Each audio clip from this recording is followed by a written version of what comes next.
यहाँ उपस्थित सभी को नमस्कार। आदरणीय प्राचार्य महोदय आज किसी कारणवश हमारे बीच अभी नहीं है, उनको होना था, लेकिन कुछ ऐसी परिस्थितियां हैं वो नहीं है हमारे बीच, तो आज की अध्यक्षता उनके स्थान पर हमारे उप प्राचार्य महोदय करेंगे। तो उप प्राचार्य महोदय, समस्त विद्वान साथियों, जैसा कि आपको विदित है कि हिंदी पखवाड़ा चल रहा है और आज उसका समापन समारोह है।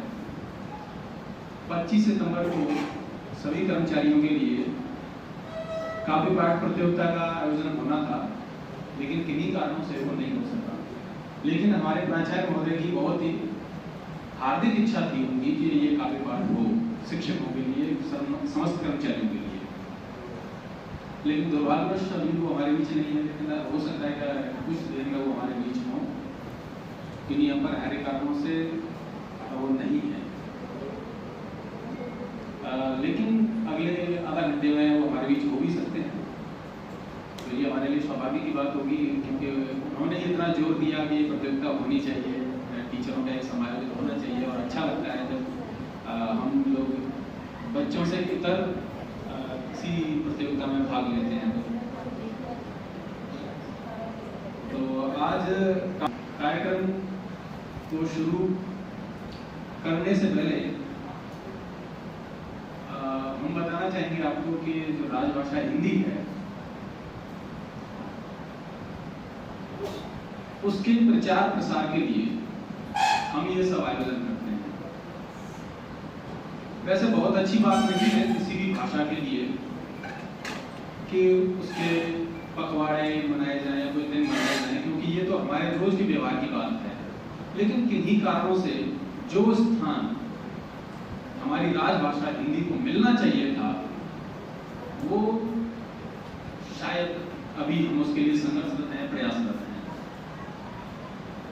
और इसकी शुरुआत हम देखें भक्ति काल से देखें तो भक्ति काल के जो संत कवि थे उनमें चाहे वो वल्लभाचार्य हों, रामानुज हों, रामानंद हों, वो दक्षिण भारत के थे।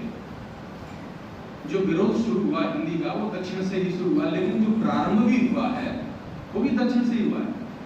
जो दक्षिण के कवि संत कवि थे उन्होंने अपनी जो मत था उस मत का प्रचार हिंदी भाषा के माध्यम से ही किया। और दूसरी बात, महाराष्ट्र के ज्ञानेश्वर, नामदेव और गुजरात के जो अनेक विद्वान थे उन्होंने हिंदी का समर्थन किया। अब ये देखिए, स्वतंत्रता के बाद जब संविधान बना और संविधान में ये प्रावधान आया कि हिंदी राजभाषा रहेगी, तो भी जो हिंदी भाषी लोग नहीं थे उनके अपेक्षा जो दूसरे प्रांतों के लोग थे जो हिंदी भाषी थे, उन्होंने हिंदी का प्रबल समर्थन किया, पुरजोर समर्थन किया हिंदी का, कि हिंदी ही वो भाषा है जो हम सबको एकता के सूत्र में पिरो सकती है। तो इस कार्यक्रम को आगे बढ़ाते हुए मैं सर्वप्रथम आज श्री अशोक वाजपेयी सर को आमंत्रित करना चाहूँगा कि वो आए और क्षमा चाहता हूँ। आज के कार्यक्रम की थोड़ा सा परिचय करा दूँ मैं। आज जो काव्य पाठ प्रतियोगिता हो रही है उसकी जो निर्णायक मंडली है उनमें सर्वप्रथम श्रीमती एस के बघेल मैडम आज की निर्णायक हैं। दूसरे जो सदस्य हैं श्री भवानी सिंह मीना विकी पाली से और श्रीमती रोज बेली खाका मैडम, तीनों आज हमारे निर्णायक हैं। और अब हम कार्यक्रम को शुरू करते हैं। कार्यक्रम को शुरुआत करते हैं श्री अशोक वाजपेयी सर से। वाजपेयी सर आए और अपनी बात करें।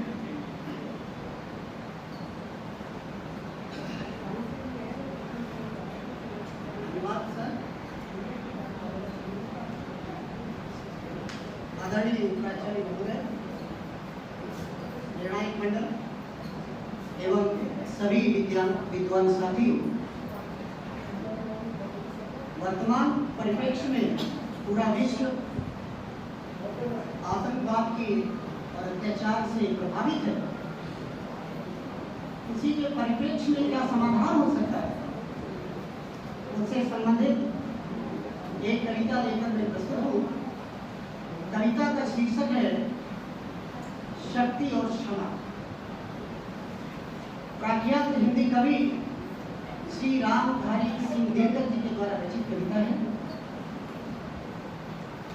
जिसका प्रसंग श्री कृष्ण और पांडवों के बीच में एक संवाद है, जिसमें श्री कृष्ण जी पांडवों को संबोधित करते हुए उनको उत्साहित करते हैं और एक उदाहरण देते हैं भगवान श्री राम का। इस कविता की तरफ आपका ध्यान आकर्षित करूंगा। शायद ये केंद्रीय विद्यालय नंबर 1 के इस काव्य पाठ से दुनिया को एक समाधान मिल सकता है। क्षमा, दया, तप, त्याग, मनोबल, श्री कृष्ण जी कह रहे हैं पांडवों से। क्षमा, दया, तप, त्याग, मनोबल, सबका लिया सहारा, श्री कृष्ण जी पांडवों से कह रहे हैं। क्षमा, दया, तप, त्याग, मनोबल, सबका लिया सहारा, वर नर व्याघ्र सुयोधन तुमसे कहो कहाँ कब है।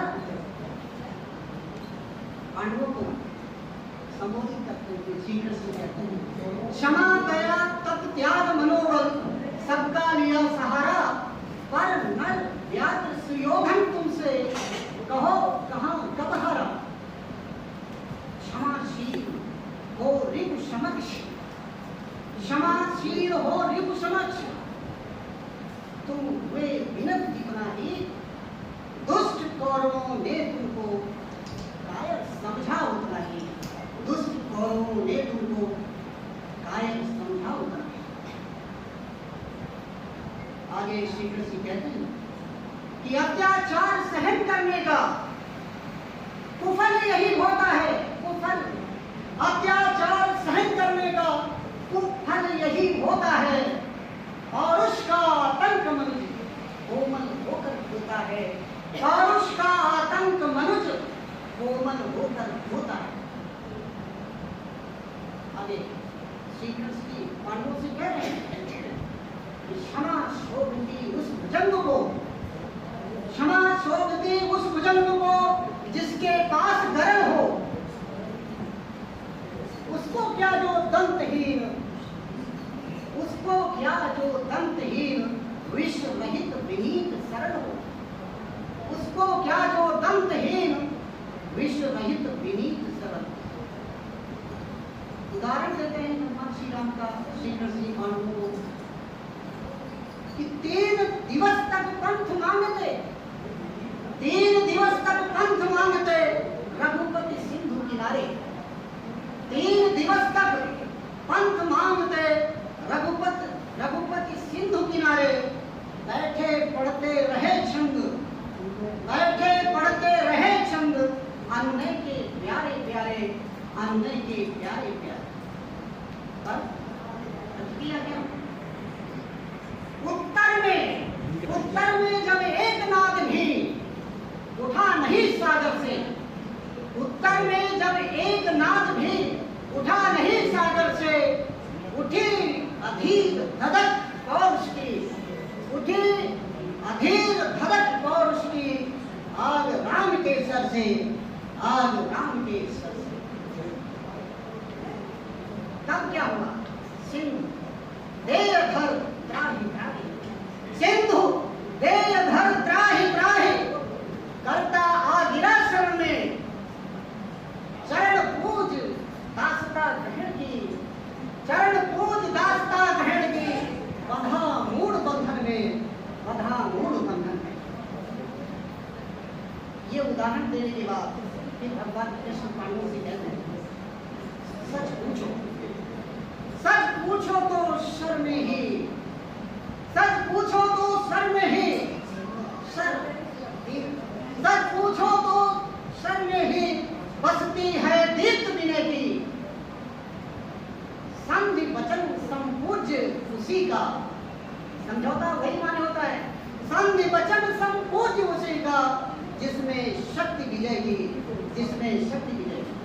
वर्तमान में अफगानिस्तान में जो समझौता हुआ तालिबान के साथ क्यों नहीं माना गया? क्योंकि वहां शक्तिहीनता दिखाई पड़ रही है, जिसके पछुआ सच पूछो तो शर्म नहीं बसती है नित्य विनय की, संधि वचन संपूज्य उसी का जिसमें शक्ति विजयी। आगे कृष्ण भगवान कहते हैं पांडवों से कि सहनशीलता क्षमा दया,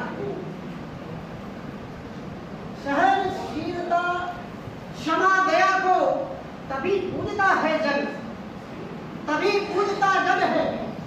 सहनशील क्षमा दया को तभी पूजता जग है, बल का दर्प चमकता उसके पीछे जगमग जगमग है, पीछे जगमग जगमग है। भारत माता की जय। अब मैं बुलाना चाहूँगा कार्यक्रम को आगे बढ़ाते हुए, और एक बात का जो जजों ने मुझे बताया है कि उसमें एक पॉइंट उन्होंने समयावधि का भी रखा है, तो उसका भी विशेष ध्यान रखें। हम 3 से 4 मिनट का समय है, और वो मैं भूल गया, इसलिए मैं आपके लिए वो नहीं रहेगा, आपके लिए नहीं रहेगा, क्योंकि वो पहले बता नहीं पाए। तो विषय वस्तु, हाव भाव और आरोह अवरोह और समय, ये 4 आपके जजमेंट के लिए 4 कंटेंट रखे जाएंगे। तो अब मैं कार्यक्रम को आगे बढ़ाते हुए श्री A.K. चौधरी सर को बुलाना चाहूँगा, हमारे वरिष्ठ अध्यापक विद्यालय में। सर आपका बहुत बहुत स्वागत है, जोरदार ताली से स्वागत कीजिए सर। निर्णायक गण एवं साथियों, मंच बहुत बढ़िया है, विद्वानों का है, और इसमें हमें लिए मौका मिला, इसके लिए अचल मीना जी को धन्यवाद। सर्वप्रथम मैं 4 लाइनें अपने माता पिता और ईश्वर को भेंट करता हूँ। देना है तो प्यार की मुस्कान मुझे दे दो, देना है तो प्यार की मुस्कान मुझे दे दो, बस जाए दिल में सूरत पहचान सही दे दो, बस जाए दिल में सूरत पहचान सही दे दो, देखा करूं अपलक तेरे सुंदर स्वरूप को, देखा करूं अपलक तेरे सुंदर स्वरूप को, भगवान ऐसी भक्ति भरे भाव मुझे दे दो, भगवान मुझे ऐसे भक्ति भरे भाव मुझे दे दो। मेरी कविता का शीर्षक है मुस्कान। करो बात ऐसी कि मुस्कान आए, करो बात ऐसी कि मुस्कान आए, तेरा दिल खिले और दूसरा खिलखिलाए, करो बात ऐसी कि मुस्कान आए, तेरा दिल खिले और दूसरा मुस्कुराए खिलखिलाए। खुशी का खजाना तेरे पास है, खुशी का खजाना तेरे पास है, लुटा दे इसे जितना जी तेरा चाहे, लुटा दे इसे जितना जी तेरा चाहे, करो बात ऐसी कि मुस्कान आए। दुनिया में गम है हजारों किस्म के, दुनिया में गम है हजारों किस्म के, तू हिम्मत से डट कर हाहाकार चलता हंसता चला हंसता चला। करो बात ऐसी कि मुस्कान आए, तेरा दिल खिले दूसरा खिलखिलाए, दूसरा खिलखिलाए। ये कविता मेरी सुमन रचित है, और जैसी भी है टेढ़ी मेढ़ी सरल भाषा तो जीवन में मैं जीता हूँ, हंसता हूँ, मुस्कुराता हूँ, सिर्फ इसलिए कि आप भी मुस्कुराएं, यही भाव है, वही मेरे कागज पे 2 शब्दों में। धन्यवाद।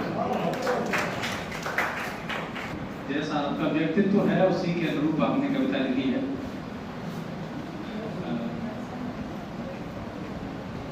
बात हिंदी राजभाषा की चल रही है। राजभाषा हिंदी, देखिए हिंदी अपने आप में कोई भाषा ऐसी भाषा नहीं है कि जैसे ये बोली जाती है, ये तो समस्त भारतीय भाषाओं का समाहार है, और इसके लिए हम लोग सब बोलते तो हैं ही हैं, व्यवहार में लाते हैं, हम कविता गायन करते हैं, लेकिन इसका एक जो उद्देश्य है वो है कि हमारा जो कार्य है, राजकीय कार्य है, वो अधिकाधिक हिंदी में। पहले 1950 से 1965 तक ये प्रावधान रखा गया था कि हिंदी की जगह तब तक अंग्रेजी कार्य करती रहेगी, और 1965 के बाद पूरी तरह से हिंदी राजभाषा हो गई। लेकिन ये दुर्भाग्य की बात है कि जो अभी मैं बता रहा था कि शुरुआत हिंदी की दक्षिण से हुई और उसका विरोध भी दक्षिण से ही शुरू हुआ, और इतना विरोध हुआ कि वहाँ पर कुछ लोगों ने आत्महत्या तक कर ली हिंदी के। तो ये दुर्भाग्य की बात है, और तब से फिर सरकार को कदम पीछे हटाना पड़ा, और हम लोग आज तक फिर प्रयासरत हैं। लेकिन हिंदी फिर भी पूरे भारत में जन जन की बोली है, और इस बात को सभी लोगों ने स्वीकार किया है, चाहे वो गुजराती हो, मराठी हो, आसामी हो।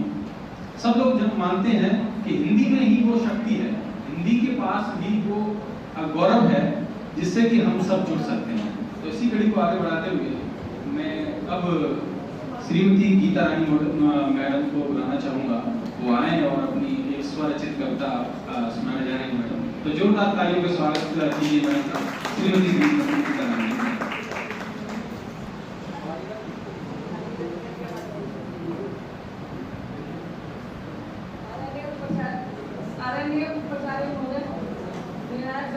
मेरे सभी साथी, आज जिस तरह से अभी कुछ दिन पहले ये आया प्रोग्राम कि एक दिन कविता पाठ होगा, और उससे कुछ समय पहले, 1-2 दिन पहले की बात है कि मुझे अपनी पुरानी डायरी मिल गई, तो जिसमें कभी कविताएं लिख दिया करती थी, कुछ भाव आते थे उनको उतार दिया करती थी, लेकिन अब नहीं लिखती हूँ, ना वो भाव आते हैं।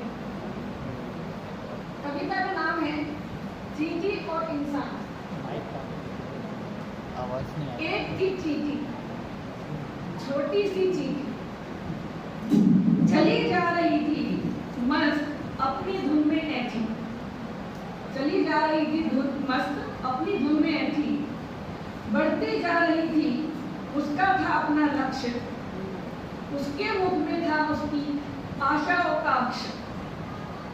चढ़ने लगी पहाड़ पर और की दुश्वारियों से अनजान, उसको था ना मालूम क्या आंधी वर्षा क्या तूफान।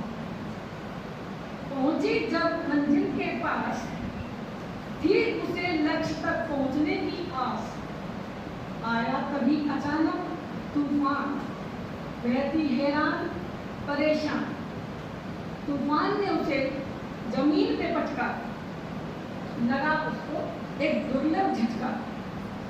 लेकिन चींटी बड़ी निराली, अपने धुन की पक्की हिम्मत वाली, तूफान अपनी राह पर, चींटी अपनी राह पर। तूफान का काम था पथ से गिराना, चींटी का लक्ष्य था उस पर विजय पाना। आखिर चींटी की मेहनत रंग लाई, पाई उसने तूफान पर विजय पाई। चाहिए इंसान को पहले चींटी से सीख, कभी हिम्मत ना हारे, न मांगे अधिकारों की भी। अधिकार तो अधिकार है, न जिरह न तकरार है, न हरा सकेगा उसे कोई, चाहे हो आंधी या तूफान। लगन है अगर पक्की, मंजिल होगी आसान, चाहे वो चींटी चाहे वो इंसान। धन्यवाद।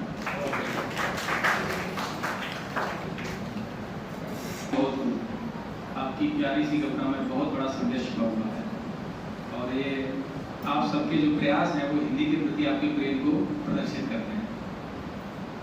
समय थोड़ा सा कम है, तो कार्यक्रम को आगे बढ़ाते हुए और हमने श्रीमती प्रभा रेणुका भेंटरे मैडम को बुलाना चाहूँगा, आमंत्रित करना चाहूँगा कि मैडम आए और अपनी कविता सुनाएं। आज मैडम ने सबसे पहले स्वेच्छा से नाम दिया था, तो मैडम के लिए एक बार जोरदार ताली।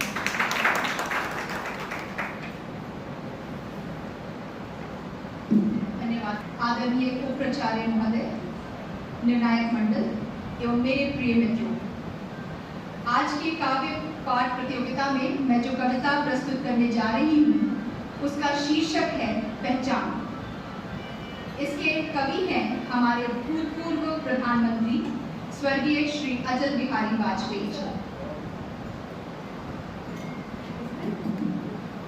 पेड़ के ऊपर चढ़ा आदमी ऊंचा दिखाई देता है, जड़ में खड़ा आदमी नीचा दिखाई देता है। आदमी ना ऊंचा होता है ना नीचा होता है, ना बड़ा होता है ना छोटा होता है। आदमी सिर्फ आदमी होता है। पता नहीं इस सीधे सपाट सत्य को दुनिया क्यों नहीं जानती है, और अगर जानती है तो मन से क्यों नहीं मानती। इससे फर्क नहीं पड़ता कि आदमी कहाँ खड़ा है, पथ पर या रथ पर, तीर पर या प्राचीर पर। फर्क इससे पड़ता है कि जहां खड़ा है या जहां उसे खड़ा होना पड़ा है वहां उसका धरातल क्या है। हिमालय की चोटी पर पहुंच एवरेस्ट विजय की पताका फहरा कोई विजेता यदि ईर्ष्या से दग्ध अपने साथी से विश्वासघात करे तो उसका क्या अपराध इसलिए क्षम्य हो जाएगा कि वह एवरेस्ट की ऊंचाई पर हुआ था? नहीं, अपराध अपराध ही रहेगा। हिमालय की सारी धवलता उस कालिमा को नहीं ढक सकती। कपड़ों की दूधिया सफेदी जैसे मन की मलिनता को नहीं छिपा सकती। किसी संत कवि ने कहा है कि मनुष्य के ऊपर कोई नहीं होता। मुझे लगता है मनुष्य के ऊपर उसका मन होता है। छोटे मन से कोई बड़ा नहीं होता, टूटे मन से कोई खड़ा नहीं होता। इसलिए तो भगवान कृष्ण को शस्त्रों से सज रथ पर चढ़े कुरुक्षेत्र के मैदान में खड़े अर्जुन को गीता सुनानी पड़ी थी। मन हारकर मैदान नहीं जीते जाते, मन हारकर मैदान नहीं जीते जाते, न मैदान जीतने से मन ही जीते जाते हैं। चोटी के गिरने से अधिक चोट लगती है, अस्थि जुड़ जाती, पीड़ा मन को सुलगाती है। इसका अर्थ यह नहीं कि चोटी पर चढ़ने की चुनौती ही ना माने। इसका अर्थ यह भी नहीं कि परिस्थिति पर विजय पाने की ना ठाने। आदमी जहां है वहीं खड़ा रहे, दूसरों की दया के भरोसे पर पड़ा रहे। जड़ता का नाम जीवन नहीं है, पलायन पुरोगमन नहीं है।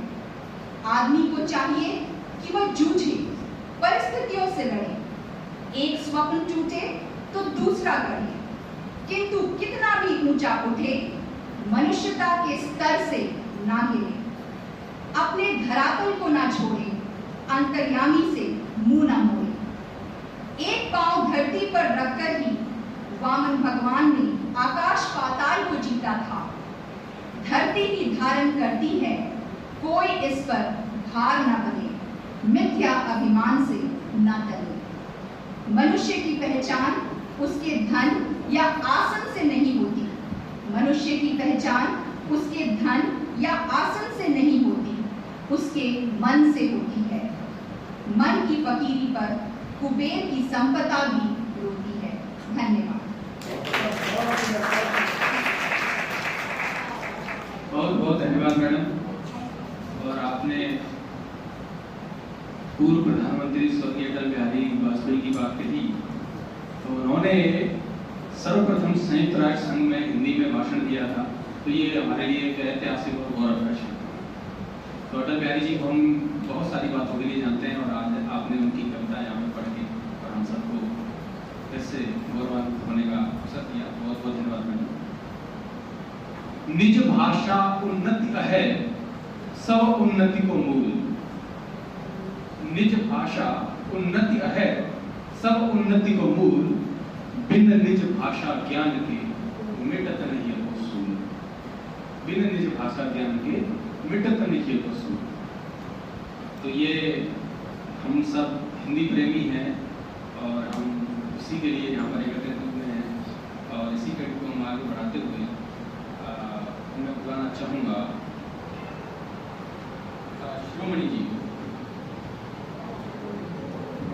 सुमणी जी स्वेच्छा से उन्होंने कहा है कि मैं कुछ बोलना चाहती हूँ, आगे पाठ में भाग लेना चाहते हैं, तो जोरदार तालियों से स्वागत कीजिए। श्रीमती जी।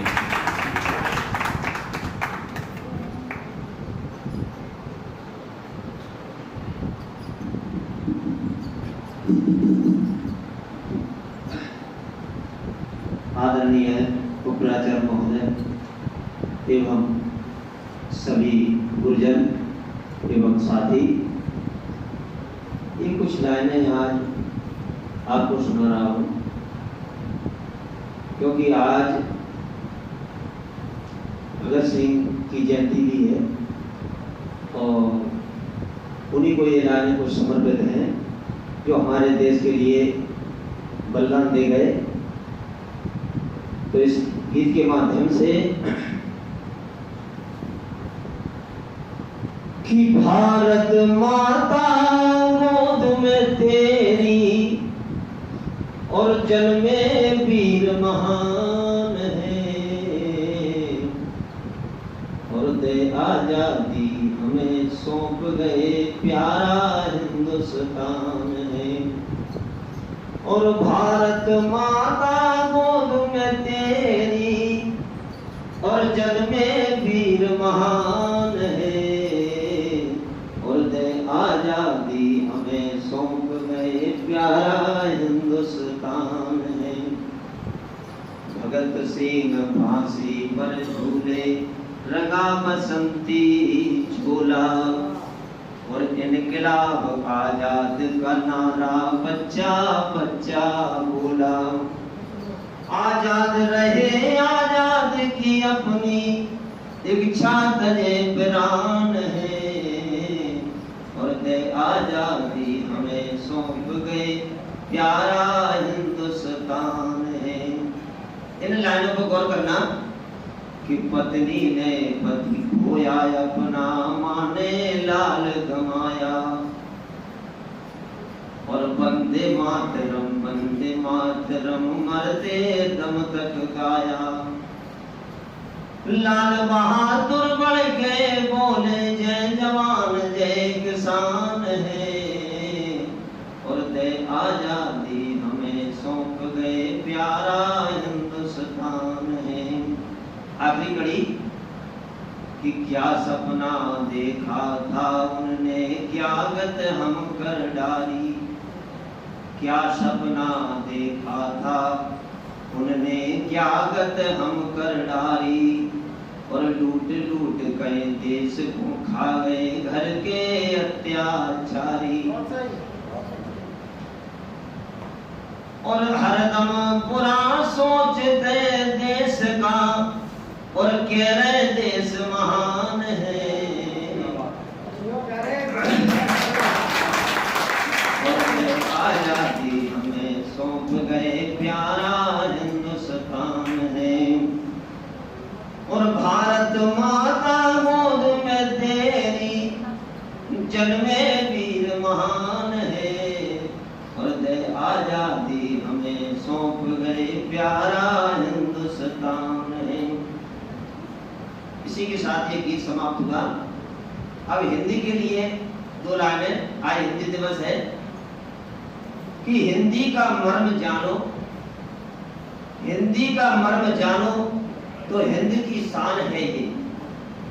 हिंदी का मर्म जानो तो हिंद की शान है ये। देश विदेश कहीं भी जाए हमारी पहचान है ये। और वाणी से निकले हर शब्द पे हमारा सम्मान है ये। वाणी से निकले हर शब्द पे हमारा सम्मान है ये। हर प्राणी को गर्व है इस पे, हर प्राणी को गर्व है इस पे। इसी से तो हिंदुस्तान है, इसी से। जय।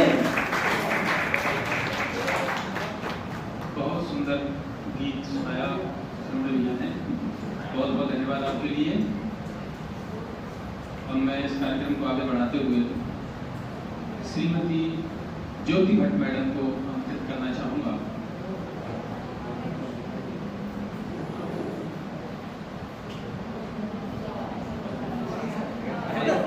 जानकारी नहीं थी तो हम नहीं तो बहुत अच्छा लिख के फर्स्ट मैडम नहीं है,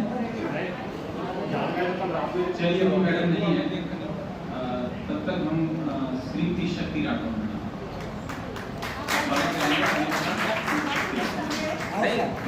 सुनने आ गए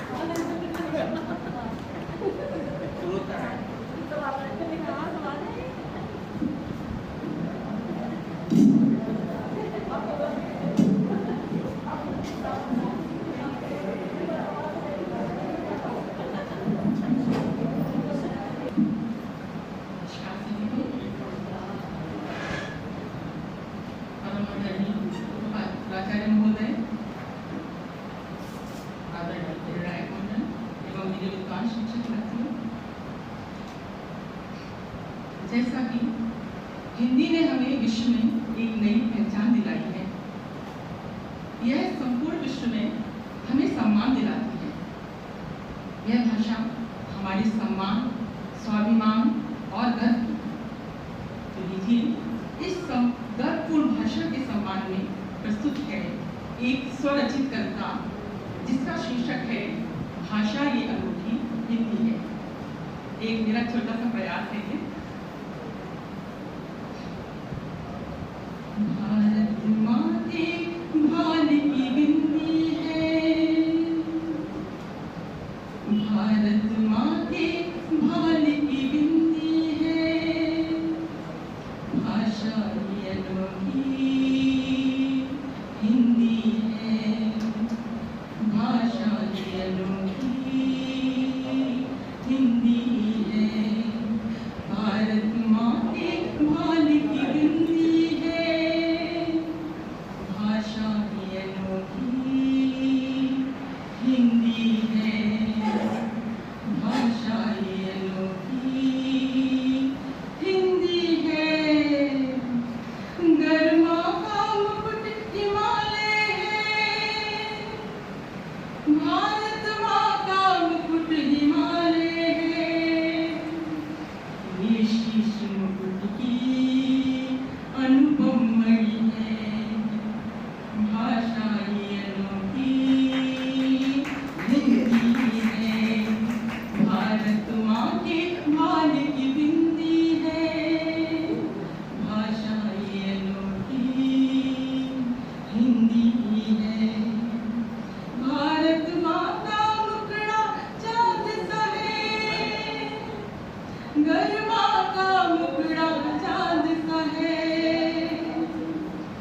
आभा ये निराली हिंदी है, भाषा ये अनोखी हिंदी है, भारत माँ के भाल की बिंदी है, भाषा ये अनोखी हिंदी है, भारत माँ की है दिव्य दृष्टि, गर है इस माँ की दिव्य दृष्टि, हिंदी नैनों की ज्योति है, भाषा ये अनोखी हिंदी है, भारत माँ के भाल की बिंदी है, भाषा ये अनोखी हिंदी है, भारत माँ का है मधुर कंठ, गर है इस माँ का मधुर कंठ, हिंदी आवाज सुरीली है, भाषा ये अनोखी हिंदी है, भारत माँ के भाल की बिंदी है, भाषा ये अनोखी हिंदी है।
और आज से ही हमें प्रण ले, हर दिन को हिंदी दिवस मनाकर, हर पल को हिंदी पल हम मनाकर, आओ इसका सम्मान करें, आओ इसका सम्मान करें, आओ इसका सम्मान करें।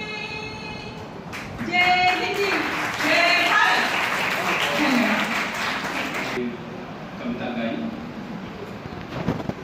और इस कड़ी को आगे बढ़ाते हुए हमने कार्यालय अधीक्षक श्री राकेश रावत को आमंत्रित करना चाहूँगा। रावत सर आए और अपनी कविता का पाठ रावत सर।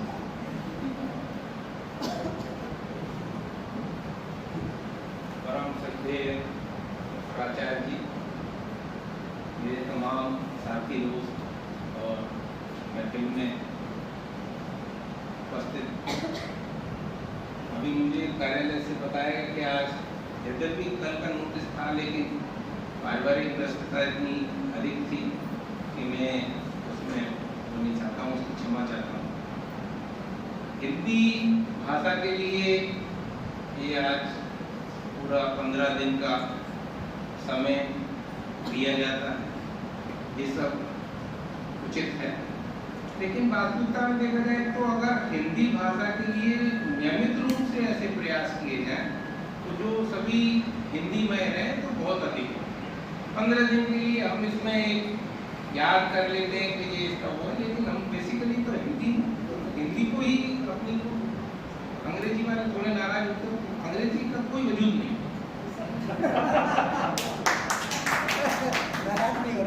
नहीं, नाराज हो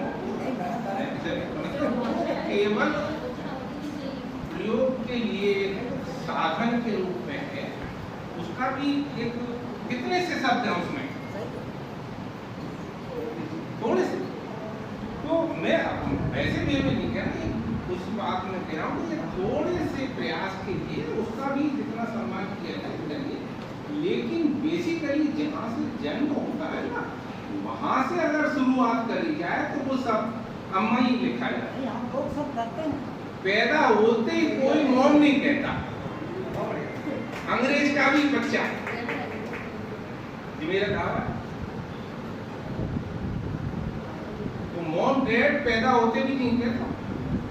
तो जब वो हिंदी में भाषा की स्थिति रहती है तो मेरा सभी साथियों, मैं अपनी 30 वर्ष का 35 वर्ष का अनुभव, मैं अंग्रेजी के किसी उससे नहीं पढ़ा, किसी उसमें नहीं करा, और मैं जितने भी नोटिस लिखता हूँ, जितने भी नोट शीट भेजता हूँ, पूरी 100% हिंदी में लिखता हूँ। आज तक मैंने अंग्रेजी में नोट लिखा और मैं पूरी तरह अंग्रेजी बहुत अच्छी तरह जानता हूँ। तो मेरा सबसे अनुरोध ये है कि आप अपनी बात को हिंदी में बनाने के लिए 15 दिन का इंतजार न नियमित रूप से उसके विकास के लिए करें और आगे जाए। अंग्रेजी वालों से क्षमा चाहता हूँ, थोड़ा सा नहीं सर, हम लोग हिंदुस्तानी हैं सर। हाँ, तो हम बेसिकली शुरू से थोड़ा सा इसको ऊपर लिख रहे हैं, तो अपने बच्चों और भी विषय हैं, खाली अंग्रेजी नहीं है, गणित भी है, सभी सामायिक उसमें है, लेकिन जहाँ से मातृभूमि की जो भाषा है, मातृभाषा है, उसमें थोड़ा सा और हम अगर तय दिल से सहयोग करें तो मेरा कहना है कि बहुत अधिक हमको इसका लाभ मिलेगा। और 15 दिन में तो जो कुछ हम लोग कर पा रहे हैं वो तो सिर्फ हमें याद दिलाया जाता है कि हम एक पथ भ्रष्ट ना हो जाए, दूसरी दिशा में ना चले जाए। इस वजह से हमें ये 15 दिन का बताया गया। अब रहा कि इतने अच्छे गीत और उसके बाद में मुझे मंच पे बुलाया गया, अच्छा बिना तैयारी के बुलाया गया, तो मैं क्षमा चाहता हूँ अपने साथियों से कि मैं बहुत अच्छी कोई पंक्तियाँ नहीं कह सकता, लेकिन अभी आजकल के अखबारों में भी और पीछे भी मैं पढ़ रहा था 2 दिन बाद, एक मैं गुड न्यूज़ बता दूँ, कभी WHO की एक मैं रिसर्च पढ़ रहा था, तो उन्होंने अभी आप इसलिए बता रहा हूँ, अंग्रेजी नाराज हूँ, ऐसे केवल हमें मास्क लगा के ही रखना है और इसके बाद इससे कोई डरने की नहीं। बहुत बड़े शहरों में तो मास्क भी लोगों ने छोड़ दिया और 31 दिसंबर की वो खुशी मना रहे हैं कि 31 दिसंबर को वो लोग न्यू क्लोजिंग पर कोरोना डेट का अपना आयोजन करेंगे। तो हम शायद फिर दोबारा से वो अपने बच्चों के समूह में रह पाएंगे, अपनी महफिलों में जम पाएंगे, साथ खा पाएंगे। तो मैं मेरे पे बैग में कुछ पंक्तियाँ रखी थी तो मैं उनका अभी मैंने कोरोना काल में कोई सृजन नहीं करा है। ये हालात मुझे भी कोरोना हो गया था, मैं खुद ही उसमें जीवित रहा। और एक बात और हर एक से ये कहना चाहता हूँ कि ये जो दूसरी उस पंक्ति में से जितने हम लोग बच गए, ये अपना, ये भागवत के प्रसंग से बता रहा हूँ, भागवत में महाराज जी ने बताया कि अपना हम दूसरा जन्म था और जितना समय आप पे हम पे सब पे बचा हुआ है उसको इतनी अच्छाई में यूज कर लें कि शायद आपका अगला प्रारब्ध बदल जाए। चाहे अपने हमारे बच्चों का भला करके, चाहे अपने आप साथी की मदद करके, चाहे मेरी मदद करके। एक मेरा निवेदन है कि बस एक बात सोच लें कि मुझे किसी की मदद करनी है और अपना जीवन बनाना। मदद करने में दूसरे की मदद होगी, लेकिन आपका जीवन भी प्रारब्ध से दूसरा प्रारब्ध मिल जाएगा आपको और बहुत सुंदर जीवन। मैं खुद इसको इन आंखों में उस लाडली को बड़े नजदीक से देखा है। मेरी इन आंखों ने उस लाडली को बड़े नजदीक से देखा है। अब इन आंखों से उसको देखा नहीं। जो वैवंशिकता और जो विचार हो रहे हैं उसकी स्थिति के कि मेरी इन आंखों से उस लाडली को बड़े नजदीक से देखा है। अब इन आंखों से किसी और को देखा नहीं जाता। मैंने दरिंदों की बर्बरता बहुत नजदीक से देखी है। अब इस बर्बरता को और देखा नहीं जाता। अब इस बर्बरता को और देखा नहीं जा सकता। इस लाडली का जिस्म इन आंखों से अब मुझसे देखा नहीं, एक आंखों से उस लाडली को अब मुझसे देखा नहीं। यूं तो सतयुग में भी अबला का चीरहरण हुआ था। यूं तो सतयुग में भी अबला का चीरण हुआ था, मगर गिरिराज धरण से वो देखा नहीं गया, ना देखा जाता है। मैं सिर्फ आज भी अबला हूँ, ये कहती हूँ कि इन आंखों से अब मुझसे बच्चियों का ये बुरा व्यवहार देखा नहीं। अब मुझे इन बच्चियों का यूं बुरा व्यवहार देखा नहीं जाता। मैं इन आंखों से उस लाडली को यूं देखा नहीं जाता। ना सियासत के सफेद पोष, ना नेता, ना समाज के प्रबुद्ध लोग कुछ कर सकते। तो बेटी कह रही है कि ना सियासत के सफेद पोष, ना नेता, ना समझदार समाज के प्रबुद्ध लोग कुछ करे, ना मुझे मुंसफी पर, तो बेटी कह रही है ना मुझे मुंसफी पर, ना समाज के हित में एतबार है, ना मुझे मुंसफी पर भरोसा ना एतबार है। अब तो नंद के लाला तुम ही आओ, सिर्फ तुम पे ही एतबार है। अब तो नंद के लाला तुम ही आओ, तुम ही बचाओ, इसी पे एतबार है।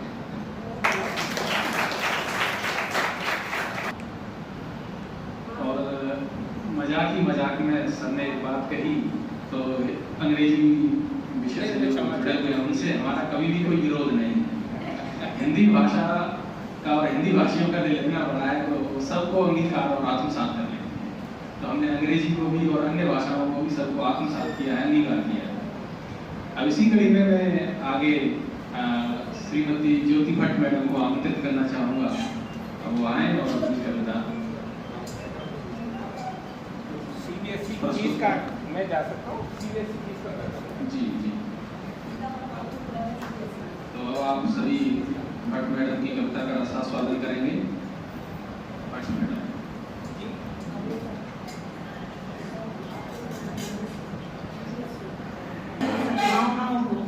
सादर अभिनंदन, प्रणाम और वंदन।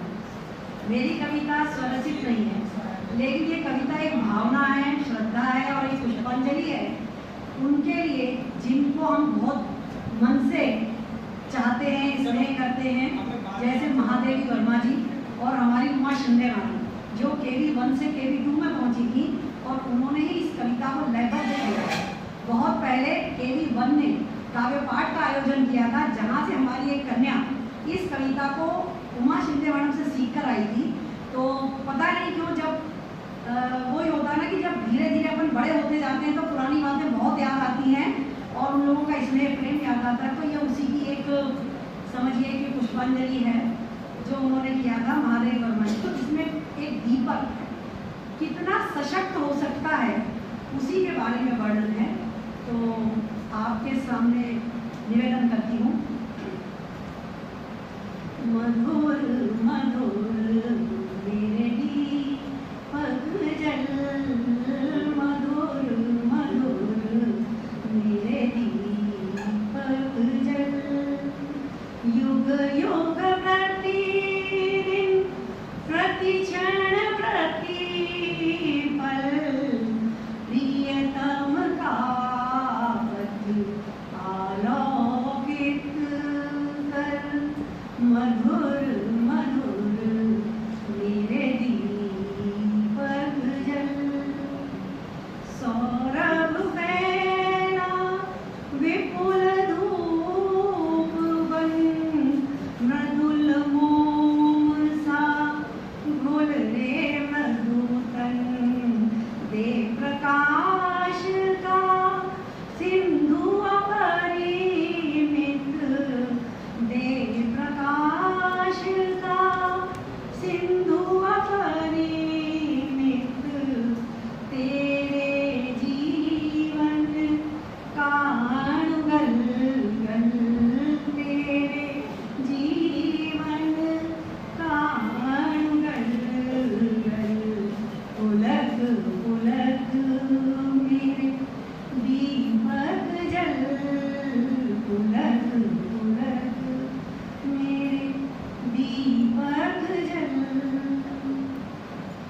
सारे शीतल कोमल नूतन, सारे शीतल कोमल नूतन, मांग रहे तुझ से ज्वाला कण, मांग रहे तुझ से ज्वाला कण, विश्व शलभ सिर धुन कहता, विश्व शलभ सिर धुन कहता, मैं आयन जल पाया तुम में मिल, आयन जल पाया तुम में मिल, सिहर सिहर सिहर सिहर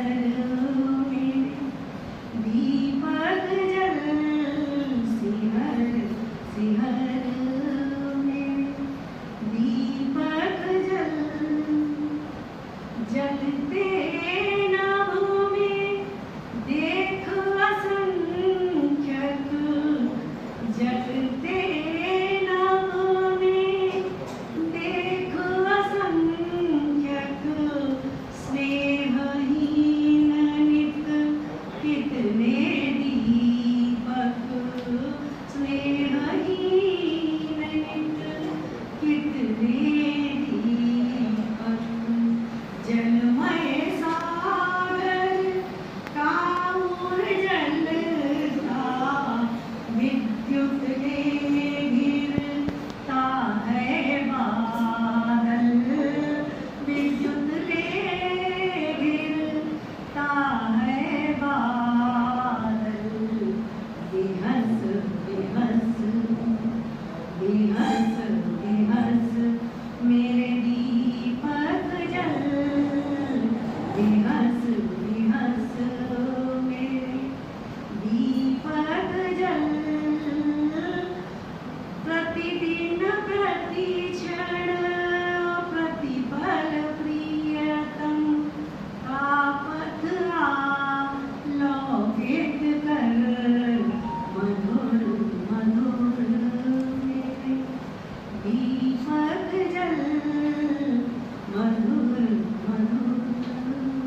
की विशेष इच्छा थी, वैसे कार्यक्रम प्रभारी थे सर, लेकिन सर की इच्छा थी कि मैं कविता गायन करूँगा, तो सर की भावनाओं को ध्यान रखते हुए सभी जोरदार तालियों से स्वागत करेंगे सर का।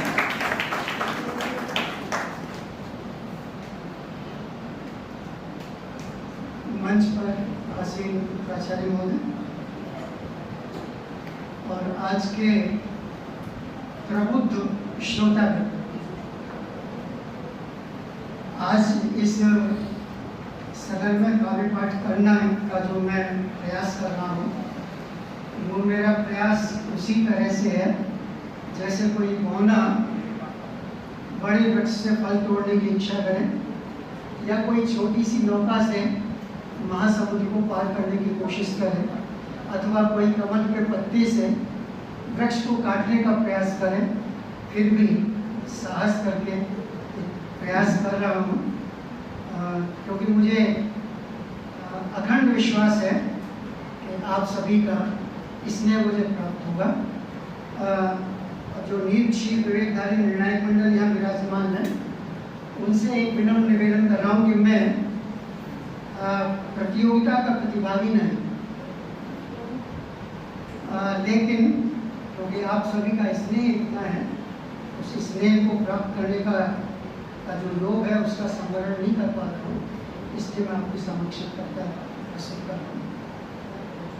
और मेरी कविता का जो संदर्भ है 1962 में जो भारत और चीन के मध्य युद्ध हुआ था, उस संदर्भ को लेकर के कविता आपको मैं पढ़ रहा हूँ। और जितने भी श्रोतागण मोबाइल आसक्त आपात मस्तक मोबाइल में आसक्त हैं, उनसे मेरा निवेदन है कि काव्य पाठ का मजा, क्योंकि मेरे आदरणीय प्राचार्य महोदय बैठे, सभी आप जानते हैं कि काव्य की विधा ब्रह्मानंद सहोदर की पदवी प्राप्त है कि जो ब्रह्मानंद होता है, अगर आप सही तरीके से काव्य पाठ करें, उसमें रस डूबें और अगर कविता का रसपात हो जाए तो वो ब्रह्मानंद के समान ही होता है। तो एक छोटा सा प्रयास कर रहा हूँ, आशा करता हूँ कि मैं आपके पास तक पहुँच पाऊँ। कि चीन चीन देश का गुलाब ले गया, कि चीन चीन देश का गुलाब ले गया, ताशकंद में वतन का लाल सो गया, कि ताशकंद में वतन का लाल सो गया। हम सुलह की शक्ल को संवारते रहे, जीतने के बाद बाजी हारते रहे, जीतने के बाद बाजी हारते रहे। कि चीन चीन देश का गुलाब ले गया, ताशकंद में वतन का लाल सो गया। सैकड़ों हमीद ईद पर नहीं मिले, ज्योति दीप ज्योति पर्व पर नहीं जले। सैकड़ों हमीद ईद पर नहीं मिले, ज्योति दीप ज्योति पर्व पर नहीं जले। मिट गए सिंदूर मोर चूड़ियां हुई, जो चले गए वो लौट कर नहीं मिले, जो चले गए वो लौट कर नहीं मिले। खिड़कियों से दो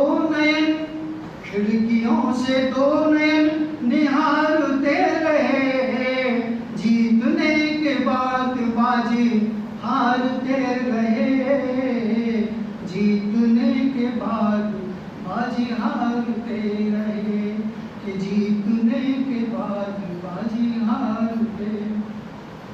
पूछ रही राखियां कलाइयां कहाँ, गिन गिन काटती इकाइयां वहाँ। बालहार पूछते कब आएंगे पूछते कब आएंगे पिता, वो बोल तो तुले उन्हें निहारते रहे। जीतने के बाद बाजी हारते रहे, कि जीतने के बाद बाजी हारते रहे। कि छीन छीन देश का गुलाब ले गया, ताशकंद में वतन का लाल सो। अगला वन पढ़ रहा हूँ, थोड़ा संजीदगी से सुनिएगा, एक एक शब्द आपके पास तक पहुंचेगा, मैं अपना प्रयास सार्थक समझूंगा। मौत का लिफाफा लिए, कि मौत का लिफाफा लिए जाकिया मिला, वृद्ध माँ के स्तनों से दूध बह चला। कि मौत का लिफाफा लिए जाकिया मिला, वृद्ध माँ के स्तनों से दूध बह चला। बूढ़ा बाप दिल को थाम, कि बूढ़ा बाप दिल को थाम पूछने लगा, चिट्ठियों से पूछे मेरा कैसा लाडला। कि चिट्ठियों से पूछे मेरा कैसा लाडला। डाकिए के नयन, डाकिए के नयन अश्रु ढारते रहे, कि जीतने के बाद बाजी हारते रहे। कि जीतने के बाद बाजी हारते रहे, कि जीतने के बाद बाजी हारते रहे। कि छीन छीन देश का गुलाब ले गया, ताशकंद में वतन का लाल सो। अंतिम मन पढ़ रहा हूं। कैसे भर सकेगा, कैसे भर सकेगा उनके कर्ज को वतन, कैसे भर सकेगा उनके कर्ज को वतन। जान दे दीन लिया हाथ भर कफन, जान दे दीन लिया हाथ भर कफन। संधियों पे लोग, संधियों पे लोग दस्तक करते रहे, वे निभा रहे हैं देश को दिया वचन, वे निभा रहे हैं देश को दिया वचन। जय जवान जय किसान पुकारते रहे, जीतने के बाद बाजी हारते रहे। कि जीतने के बाद बाजी हारते रहे, कि जीतने के बाद बाजी हारते रहे। कि छीन छीन देश का गुलाब ले गया, कि ताशकंद में वतन का लाल सो गया। हम सुलह की शक्ल को, हम सुलह की शक्ल को संवारते रहे, और जीतने के बाद बाजी हारते रहे। कि जीतने के बाद बाजी हारते रहे, कि जीतने के बाद। बहुत बहुत शुक्रिया आर्या सर, आपने बहुत ही खूबसूरत कविता सुनाई। और अब मैं अंत में श्रीमती अलका वाजपेयी मैडम को आमंत्रित करना चाहूँगा कि मैडम आए और अपनी कविता सुनाएं। अलका वाजपेयी मैडम, स्वागत कीजिए।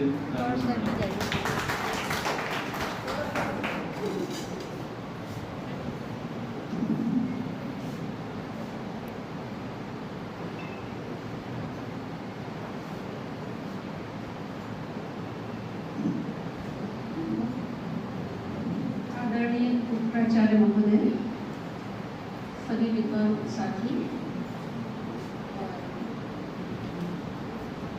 आयोजक मंडल जिन्होंने इतना बढ़िया ऑर्गेनाइजेशन किया, इतना बढ़िया इसको कंडक्ट किया।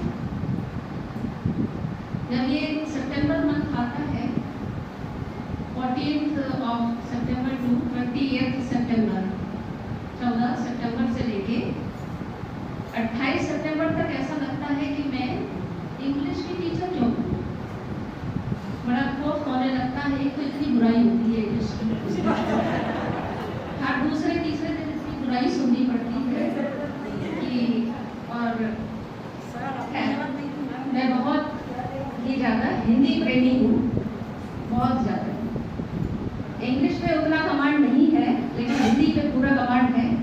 कुछ गलत दिखता है तो अच्छा नहीं लगता है ना। कुछ मात्राओं की जो गलतियाँ होती हैं या कुछ भी होता है तो मुझे अच्छा नहीं लगता। मैं ऐसा कहती कुछ नहीं हूँ, just as per my nature I never say anything to anybody, but I love Hindi. मैं हिंदी को बहुत प्रेम करती हूँ।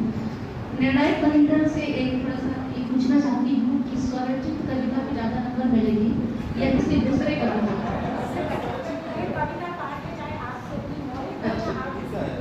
नहीं, कविता तो कविता।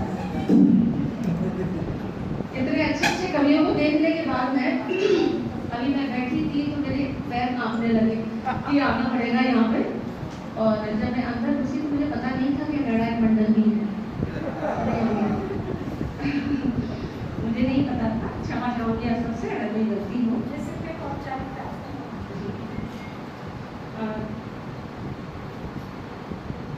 कोरोना काल में मैंने बहुत सारी कविताएं लिखी थी। जब वो बहुत बढ़िया टाइम में मिला था 2020 में, मई जून जुलाई वाला, जब मैं क्लासेस होती थी तो पूरा टाइम था और कोरोना का कहर भी था। उस वक्त भी बहुत सारी कविताएं लिखी थी, हिंदी में भी और इंग्लिश में भी। लेकिन पता नहीं क्यों मुझे एक दूसरी कविता जो है, अगर इस पर आप लोग मार्क्स में तो मैं ये पढ़ना चाहूँगी। This is not written by me, है ना। मैं दूसरे अपनी बात नहीं पढ़ूंगी तो जो आपको अच्छी लगेगा, ठीक है। ये कविता है सुमित्रा नंदन पंत जी की, परिवर्तन। मेरी बहुत ही मनपसंद कविता, मनपसंद कविता है। बच्चे आप भी सुने। आज कहाँ वह पूर्ण पुरातन, वह सुवर्ण का काल, भूतियों का दिगंत झंझार, ज्योति चुंबित जगती का भाग, राशि राशि विकसित वसुधा का वह यौवन विस्तार, स्वर्ग की सुषमा जब साभार धरा पर करती थी अनुसार। प्रसूनों के शाश्वत श्रृंगार, स्वर्ण भ्रमों के गंध विहार, गूंज उठते थे बारंबार शस्त्र के ग्रंथोद्गार।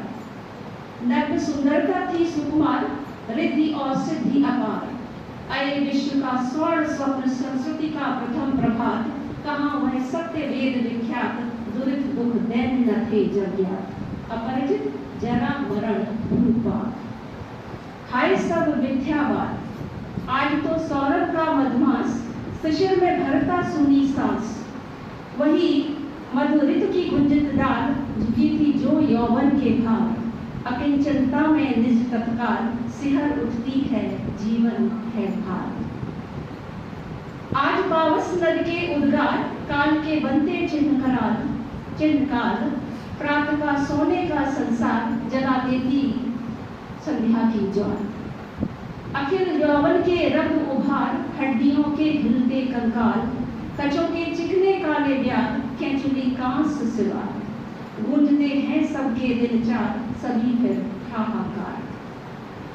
आज बचपन का कोमल रात, जरा सा पीला पात, 4 दिन सुखद चांदनी रात और फिर अंधकार का क्या। शिशिर सा झर नैनों का नीर, झुलस देता गालों के फूल, प्रणय का चुंबन छोड़ अधीर, अधर जाते अधरों को भूल। मृदुल होठों का हिमजल हास, सरल भावों का शरदाकाश, घेर लेते घर गिर गंभीर, शून्य सांसों का विधुर वियोग, छुड़ाता अधर मधुर संयोग। मिलन के पल केवल 2-4, विरह के कल्प अपार। अरे वे अपलट 4 नैन, 8 आंसू रोते निरुपाय, उठे रोगों के आलिंगन, कसर उठते कांटों से खाए। किसी को सोने के सुख साज, मिल गया यदि ऋण भी कुछ आज, चुका लेता दुख कल ही ब्याज, काल को नहीं किसी की लाज। विपुल मणि रत्नों का छविजाल, इंद्रधन की सी छटा विशाल, विभव की विद्युत ज्वाल, चमक जाती है छिप तत्काल। मोतियां जड़ी ओस की डार, छिपा जाता हिला जाता चुपचार बयार, खोलता इधर वृत्ति जन लोचन, मुदती उधर वृत्ति क्षण क्षण। अभी उत्सव और हास उल्लास, अभी अवसाद अश्रु उच्छ्वास, अचिरता देख जगत की आप, शून्य धरता समीर विश्वास। डालता पातों पर चुपचाप, ओस के आंसू नीलाकाश, सिसक उठता समुद्र का मन, सिहर उठते उद्गम। अहे निष्ठुर परिवर्तन, तुम्हारा ही तांडव नर्तन, विश्व का करुण विवर्तन, तुम्हारा ही नैरोन्मिलन, लिखित उत्थान पतन। अहे वासुकी शस्त्रबल, लक्ष्य अलक्षित चरण, तुम्हारे चिन्ह निरंतर, छोड़ रहे हैं जगत के लक्षित वक्ष स्थल पर। शत शत फेलों छवासित स्फीत भूतकार भयंकर, घुमा रहे हैं घनाकार जगती का अंबर। वृत्ति तुम्हारा गरल दंत कंचुक कल्पांतर, अखिल विश्व ही विवर, वक्र कुंडल दिग्मन। धन्यवाद। हाँ, आज उसी ने धमाल बजाया है। धीरे धीरे एक जरूरी हिस्सा बनता गया, क्षणे क्षणे अभिन्न चस्का बनता गया। एक अपरिहार्य अति श्रेष्ठ अंग है अब, सर्वाधिक निकटतम अति अप्रतिम है अब। माना की कमियां द्वेष है इसमें हजार, पर हमने शर्माते किया है इसको अंगीकार। अगर ये छूटा तो लगा सब कुछ छूट गया, अगर ये टूटा तो शंकित हुए कि प्रिय हृदय टूट गया। अब तो हम आत्मनिर्भर की बजाय इस पर ही निर्भर हो गए, अपनी क्षमताओं को भुलाकर इससे भी पूर्णता जुड़ गए। जोड़ तोड़ खूब सिखाया इस मायावी पुर्जे ने, हम सबको इसने जोड़ तोड़ दिया असंख्य हिस्सों में। माना कि इस आविष्कार ने अति बाहवाही पाई, परंतु हमारे अमूल्य समय की कीमत हमने ही चुकाई। सीखा भी बहुत कुछ है, पाया भी बहुत कुछ, खोया भी बहुत कुछ है, कमाया भी बहुत कुछ। इस माया जाल में हम पूर्णता घिरे, बिरले ही है संसार में जो इस तिलस्म से बचे। आंखें गई, समय गया, ऊर्जा गई, पर इसी के सहारे हम सब अब आगे बढ़े।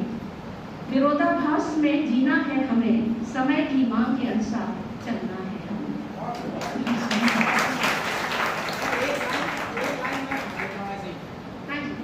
मानी ने जब रिलायंस को मोबाइल लाए थे तो उन्होंने कहा था करो दुनिया मुट्ठी में।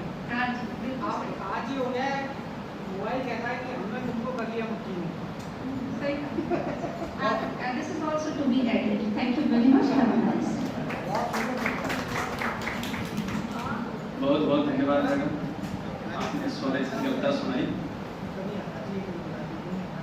जिसको न निज गौरव तथा निज देश का अभिमान है, जिसको न निज गौरव तथा निज देश का अभिमान है, वह नर नहीं नर पशु निरा है और मृतक समान है। तो प्रथम पाली का कार्यक्रम यही समाप्त होता है। अब आगे की कार्यवाही के लिए मैं श्रीमती सुनीता मैडम को मंच पर आमंत्रित करना चाहता हूँ। मैडम आए और आगे की कार्यवाही संभालें।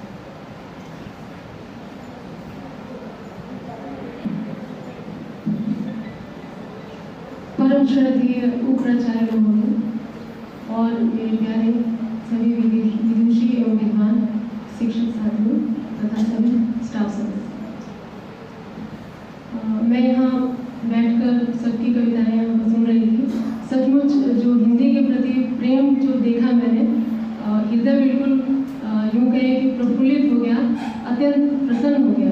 क्योंकि खासतौर से जो उस भाषा के जो शिक्षक हैं उनके लिए तो बहुत आसान सी बात है, लेकिन दूसरी भाषा के होकर, दूसरी भाषा यानी कि अंग्रेजी भाषा के लोगों ने भी, अंग्रेजी भाषा विषय पढ़ाने वाले शिक्षकों ने भी जो यहाँ पर अपने उद्गार व्यक्त किए, उनको देख के तो ऐसा लग रहा था कि हमारी हिंदी में ही हो गई है, ऐसा लग रहा। तो इस तरह की जो क्षमता है हमारे शिक्षक घर में है।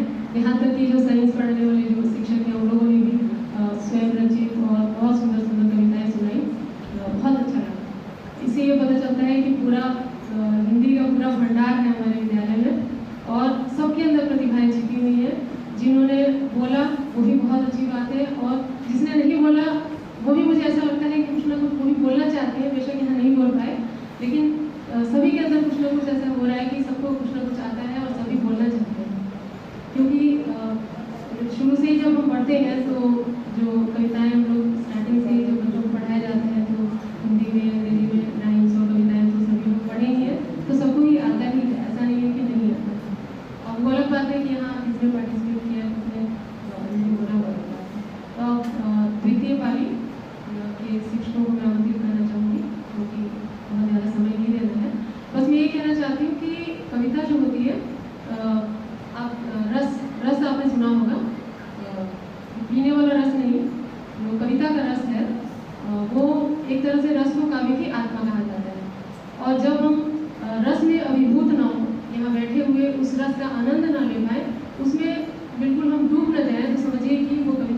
कविता नहीं है, कहीं ना कहीं उसमें कुछ कमी है। लेकिन यहाँ जितने लोगों ने भी जो कविताएं सुनाई उसमें सचमुच हम बिल्कुल अभिभूत हो गए थे। जहाँ करुण रस की बात थी वहाँ हम करुण से बिल्कुल उससे ओतप्रोत हो गए थे। जहाँ वीरता की बात थी ऐसा लग रहा था जैसे सर ने चीन की जो बात बताई, ऐसा लग रहा था कि हम उस समय में प्रवेश कर गए हैं और उस तरह की स्थिति जो होती है सामने उस तरह हमारे समक्ष हो रहा है। तो और भी जिन लोगों ने भी जो यहाँ पर सुना है हिंदी के प्रति मैडम ने जो गीत गाया उसमें एकदम जो हिंदी के प्रति जो उद्गार जो प्रेम था वो झलक रहा था। सभी ने जो कुछ भी यहाँ पर व्यक्त किया उसमें बहुत कुछ सीखने को और बहुत कुछ उसमें अभिभूत होने को।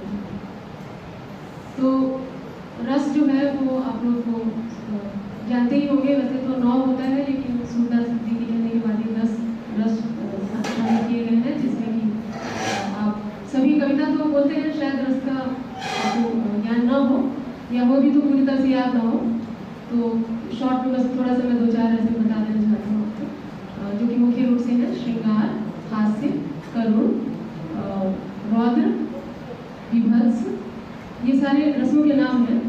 और जैसे कि हम कविता बोलते हैं जहाँ हंसी की बात होती है वहाँ हास्य रस होता है। जैसे हंसी की कोई कविता हो और सभी हंसने लग जाए तो उसमें हास्य रस हो गया। श्रृंगार की बात है तो सभी उसमें श्रृंगार हो, जो कि जीव विज्ञान के शिक्षक हैं और वो आपके समक्ष अपनी हिंदी प्रेम को प्रकट करेंगे। सर सादर आमंत्रित है।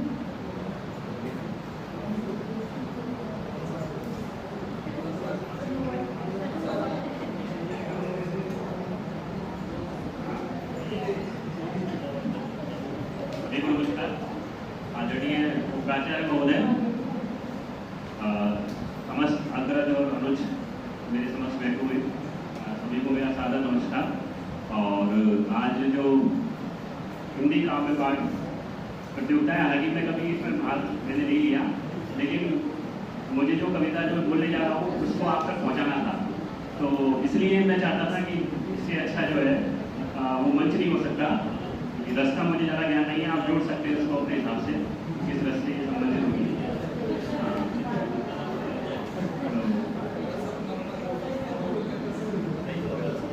तो कविता का नाम है मेरी भावना।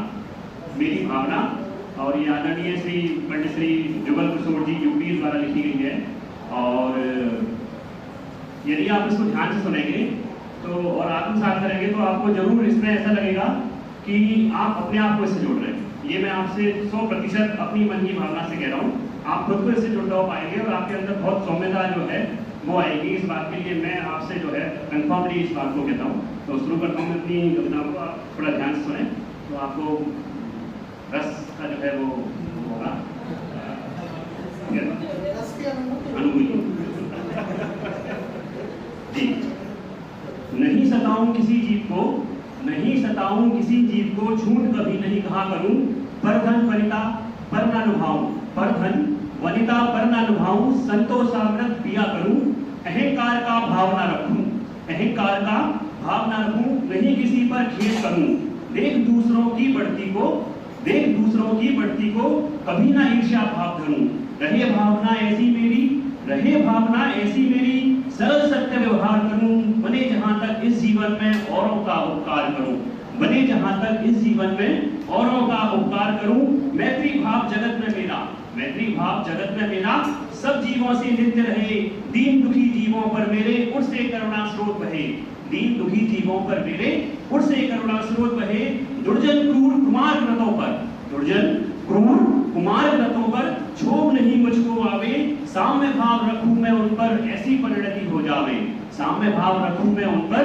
ऐसी परिणति हो जावे, गुणी जनों को देख हृदय में, गुणी जनों को देख हृदय में मेरे प्रेम उमड़ आवे, बने जहां तक उनकी सेवा करके यह मन सुख पावे, बने जहां तक उनकी सेवा करके यह मन सुख पावे, हों नहीं कृतज्ञ कभी मैं, हों नहीं कृतज्ञ कभी मैं, द्रोह न मेरे उड़ावे, गुण ग्रहण का भाव रहे निज, दृष्टि ना दोषों पर जावे, गुण ग्रहण का भाव रहे निज, दृष्टि ना दोषों पर जावे, कोई बुरा कहे या अच्छा, कोई बुरा कहे या अच्छा, लक्ष्मी आवे या जावे, लाखों वर्षों तक जीऊं या मृत्यु आज ही आ जावे, लाखों वर्षों तक जीऊं या मृत्यु आज ही आ जावे, अथवा कोई कैसा भी है, अथवा कोई कैसा भी वह या लालच देने आवे, तो भी न्याय मार्ग से मेरा कभी ना पथ दिखने पावे, तो भी न्याय मार्ग से मेरा कभी ना पथ दिखने पावे।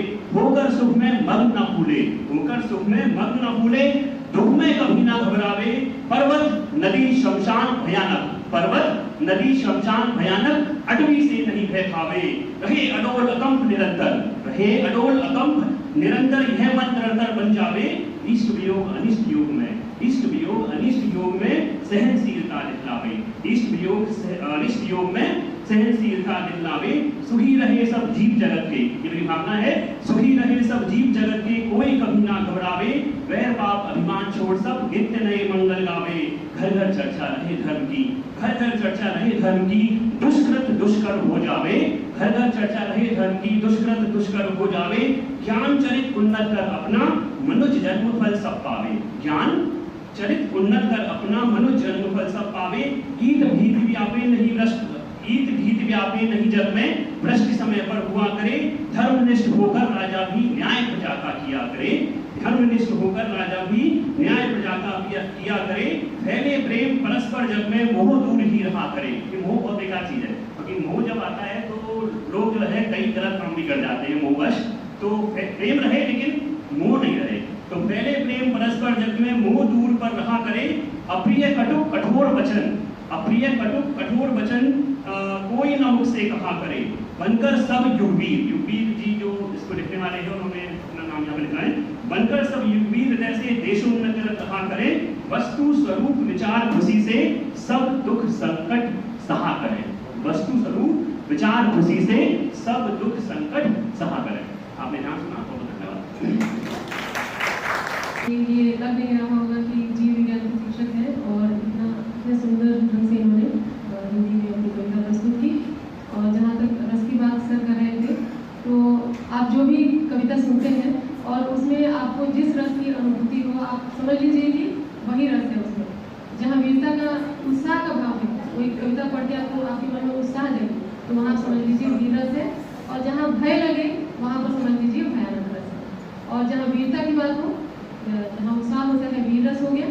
तो सर की जो कविता थी उसमें कहीं कहीं वीर रस भी दिख रहा था, कहीं कहीं भयानक वाली बात थी तो भयानक रस हो गया। और कहीं कहीं आत्मा परमात्मा जैसी कुछ बात थी तो वहाँ पर एक शांत रस भी इसमें शामिल है। तो इस तरह से रसों का इसमें रसों से ओतप्रोत होती है कविता। अब मैं इस क्रम में पचौरी सर को आमंत्रित करती हूँ, श्री गौरव पचौरी जी। ये रसायन विज्ञान के शिक्षक हैं और अभी अपनी हिंदी में कविता प्रस्तुत करें।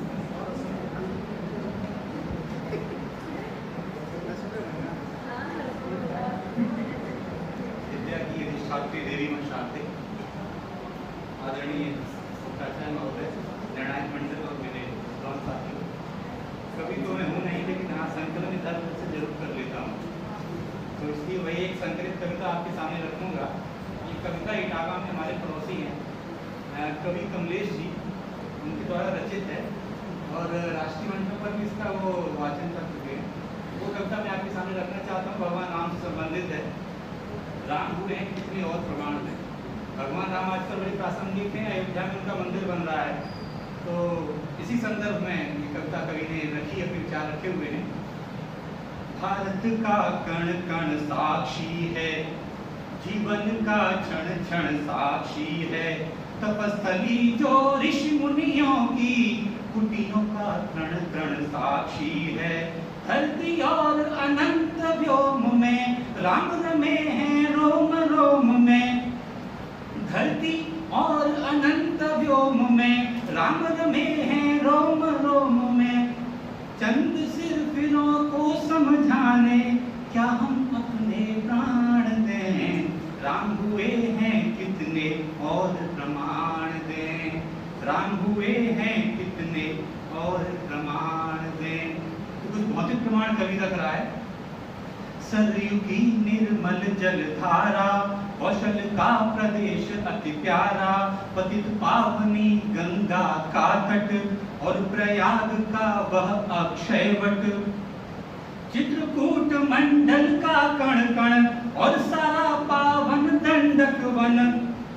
रामेश्वर जहाँ रहे पावना, जहाँ हुई शिवलिंग स्थापना, जहाँ शांत रत्नाकर रहता, जहाँ शांत रत्नाकर रहता, सेतुबंध गाथा को कहता, नहीं सुनामी लहरें लाता, दिया राम को वचन निभाता, दिया राम को वचन निभाता, वह सागर तट साक्षी रण का, यानी युद्ध राम रावण का।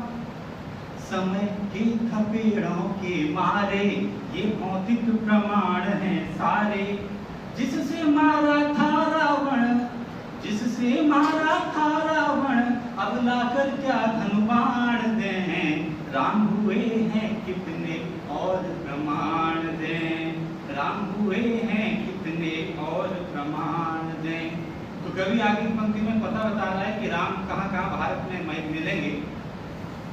राम बसे निषाद के मन में, केवट के पद प्रक्षालन में, राम मिलेंगे भील घरों में, या जटायु के कटे परों में, साधु अस्थियों के ढेरों में, शबरी के झूठे बेरों में, राम मिलेंगे जहाँ चाह है, ऋषिमुख पर्वत गवाह है, राम विराजे हैं घर घर में, राम सेतु के हर पत्थर में, जिसके बल दिन कटे भरत के, जिसके बल दिन कटे भरत के, लाकर क्या पद त्राण दें, राम हुए हैं कितने और प्रमाण दें, राम हुए हैं कितने और प्रमाण दें।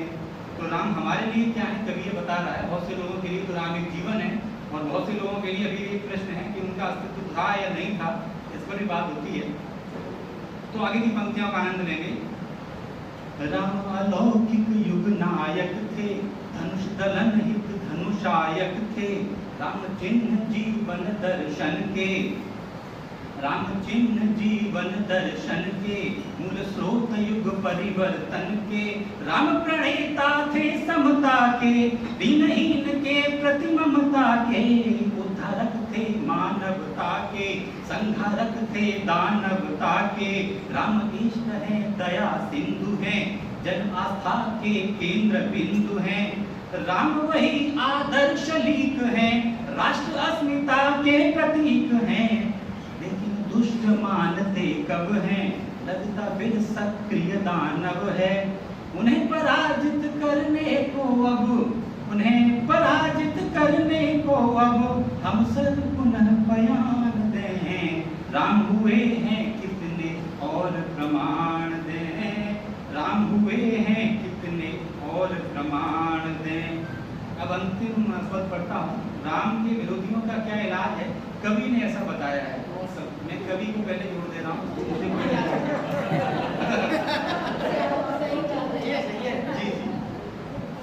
राम कथा जन जन में व्यापी, पूरा भारत जानता है राम के बारे में, बहुत प्रमाण देने की जरूरत नहीं है, लेकिन फिर भी प्रश्न लगे हुए हैं लोगों की तरफ से, मुट्ठी भर लोगों की तरफ से। तो कवि बता रहा है कि राम कथा जन जन में व्यापी, केवल वंचित हैं कुछ पापी, केवल वंचित हैं कुछ पापी, जिनके ज्ञान चक्षु भूटे हैं, राम उन्हें लगते झूठे हैं, झुठलाते राम के मर्म को, घायल वे कर रहे धर्म को, आस्था के प्रति निर्मोही हैं, सबके सब हरिहर द्रोही हैं, जो कर रहे राम की निंदा, वे कैसे अब तक हैं जिंदा, ऐसे राम द्रोहियों को अब पढ़ने गरुड़ पुराण दें, राम हुए हैं और प्रमाण दें, भारत का कण कण साक्षी है, जीवन का क्षण क्षण साक्षी है, तपस्थली जो ऋषि मुनियों की, कुटियों का तृण तृण साक्षी है, धरती और अनंत व्योम में, राम रमे हैं रोम रोम में, चंद सिर फिरा को समझाने, क्या हम अपने प्राण दें, राम हुए हैं कितने और प्रमाण दें। सर ने कविता को बहुत ही सुंदर स्वरों में पिरोकर यहाँ प्रस्तुत किया है, और शुरुआत में तो शांत और भक्ति रस का इसमें बाहुल्य था, लेकिन अंत में ये हास्य रस भी इसमें बहुत जोर शोर से अपना प्रभाव दिखाया, जिससे कि हम सभी हंसकर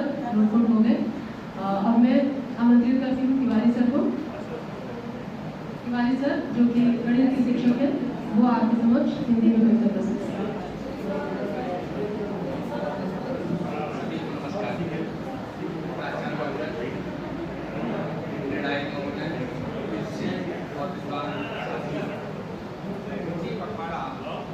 समापन समारोह काव्य पाठ आज समापन नहीं करेंगे।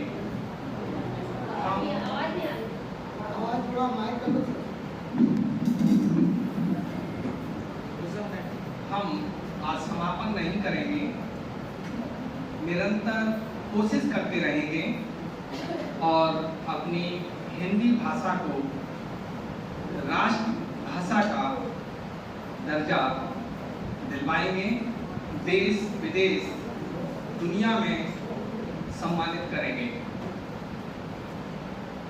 मन से हारा हुआ व्यक्ति कोई जिता नहीं सकता। मन के हारे हार, मन के जीते जीत। आज हमारी कविता का शीर्षक है कोशिश करने वालों की कभी हार नहीं होती। कवि सोहनलाल द्विवेदी जी द्वारा रचित पंक्तियां हैं। कोशिश करने वालों की कभी हार नहीं होती। लहरों से डरकर नौका पार नहीं होती। कोशिश करने वालों की कभी हार नहीं होती। नन्ही चींटी जब दाना लेकर चलती है, नन्ही चींटी जब दाना लेकर चलती है, चढ़ती दीवारों पर 100 बार फिसलती है। मन का विश्वास रगों में साहस भरता, मन का विश्वास रगों में साहस भरता। चढ़कर गिरना और गिरकर चढ़ना ना करता है। गिरकर चढ़ना, चढ़कर गिरना ना अखरता है। आखिर उसकी मेहनत बेकार नहीं होती। आखिर उसकी मेहनत बेकार नहीं होती। कोशिश करने वालों की कभी हार नहीं होती। कोशिश करने वालों की कभी हार नहीं होती। डुबकियां सिंधु में गोताखोर लगाता है। डुबकियां सिंधु में गोताखोर लगाता है। जा जा कर खाली हाथ लौट कर आता है। जा जा कर खाली हाथ लौट कर आता है। मिलते नहीं सहज ही मोती गहरे पानी में। मिलते नहीं सहज ही मोती गहरे पानी में। बढ़ता दुगना उत्साह इसी हैरानी में। बढ़ता दुगना उत्साह इसी हैरानी में। मुट्ठी उसकी खाली हर बार नहीं होती। मुट्ठी उसकी खाली हर बार नहीं होती। कोशिश करने वालों की कभी हार नहीं होती। असफलता एक चुनौती है, इसे स्वीकार करो। असफलता एक चुनौती है, इसे स्वीकार करो। क्या कमी रह गई, क्या कमी रह गई, देखो और सुधार करो। देखो और सुधार करो। जब तक न सफल हो नींद चैन को त्यागो तुम। जब तक न सफल हो नींद चैन को त्यागो तुम। संघर्ष का मैदान छोड़ कर मत भागो तुम। संघर्ष का मैदान छोड़कर मत भागो तुम। कुछ किए बिना ही जय जयकार नहीं होती। जय जयकार नहीं होती। कोशिश करने वालों की कभी हार नहीं होती। कोशिश करने वालों की कभी हार नहीं होती। चाहे वो जीवन हो या हमारा हिंदी पखवाड़ा हो, हम कोशिश निरंतर करते रहेंगे। अपनी हिंदी भाषा को राष्ट्रभाषा, देश विदेश और विश्व में सम्मान दिलाएंगे। बहुत बहुत धन्यवाद। सर बहुत सुंदर आपने कोशिश कविता सुनाई। अब मैं एन.के. कांवल सर को आमंत्रित करती हूँ जो कि अपनी सुंदर सी कविता प्रस्तुत करेंगे, जो कि सामाजिक विज्ञान के शिक्षक हैं। सभागार उपस्थित सभी को नमस्कार। निर्णायक गण को बताना चाहता हूँ कि जो मैं अपनी मूल कविता है उससे पहले किसानों के लिए 2 पंक्तियां बोलना चाहता हूँ, क्योंकि जिस देश की 70% जनसंख्या जिनसे बनी हो और जिनके भारत की सेना में और अर्धसैनिक बलों में 90% बेटे उस सेना में इसकी रक्षा कर रहे हो और आए दिन उन बेटों की लाश तिरंगा में आ रही हो, कभी कभी कोई लोग उनको देशद्रोही कह जाते हैं। तो राजस्थानी भाषा में मूल कविता से पहले इसके लिए मैं 2 पंक्तियां कहना चाह रहा हूँ। चौमासा माथा पे बरसे, वर्षा ऋतु में जब पानी बरसता रहता है, खेतों में बेलियां बढ़ती रहती है, किसान काम करता रहता है। चौमासा माथा पे बरसे, पड़े बिजली अपन जाने। कितने लोग, शायद जितने आतंकवादी घटना में लोग नहीं मरते उतने यहाँ बिजली पड़ने से किसान मरते हैं साल में। अगर आप बीबीसी का सर्वे देखेंगे कि चौमासा माथा पे बरसे, पड़े बिजली अपन जाने, सियाड़ा की ठंडी रात सिया मरे पर पुड़ जाने। सर्दी में 0 डिग्री पे जब खेत में काम करता है, चौमासा माथा पे बरसे, पड़े बिजली अपन जाने, सियाड़ा की ठंडी रात सिया मरे पर पुड़ जाने। कि रात दिनारा टरे काम में, दिन भर काम कर रहता है, रात दिनारा टरे काम में दंत फंदने पुड़ जाने, रात दिनारा टरे काम में दंत फंदने पुड़ जाने। कृष्ण आरो राम रुखाड़ो, कोई नहीं है, फसल क्रॉप इंश्योरेंस स्कीम पूरी कंपनियां लाभ दे रही है, किसान को पैसा नहीं मिल रहा। किसान आरो राम रुखाड़ो, दुखड़ो टाड़ा ना टड़े, डीजल महंगो बिजली महंगी, बिकी धरा करसाना की, सारी जमीन कंपनियां लेती है किसान। डीजल महंगो बिजली महंगी, बिकी धरा करसाना की, बदन तोड़कर करी कमाई, होगी राख मसाना की। अगर आप शब्दों का अर्थ आता है तो आपको अच्छे लगेंगे। डीजल महंगो बिजली महंगी, बिकी धरा करसाना की, बदन तोड़कर कभी कमाई, होगी राख मसाना की। मई को डांड चुकावे कैसा, गुजरियां बरसाना की। शब्दों को समझिए, मई को डांड चुकावे कैया, गुजरियां बरसाना की। या ना होगी आन टूट जाए खेतों के महाराणा की, या ना होगी आन टूट जाए खेतों के महाराणाओं की। देशद्रोही वो नहीं है, देशद्रोही वो है कि कोई गंगा जमुना अपने घर में भरने लगता है, कि कोई गंगा जमुना अपने घर में भरने लगता है, कोई हिमालय ताजमहल का सौदा करने लगता है। जिनकी प्यास महासागर है, भूखे माई में पर्वत है, लालच पूरा नील गगन है तो कौड़ी की इज्जत है।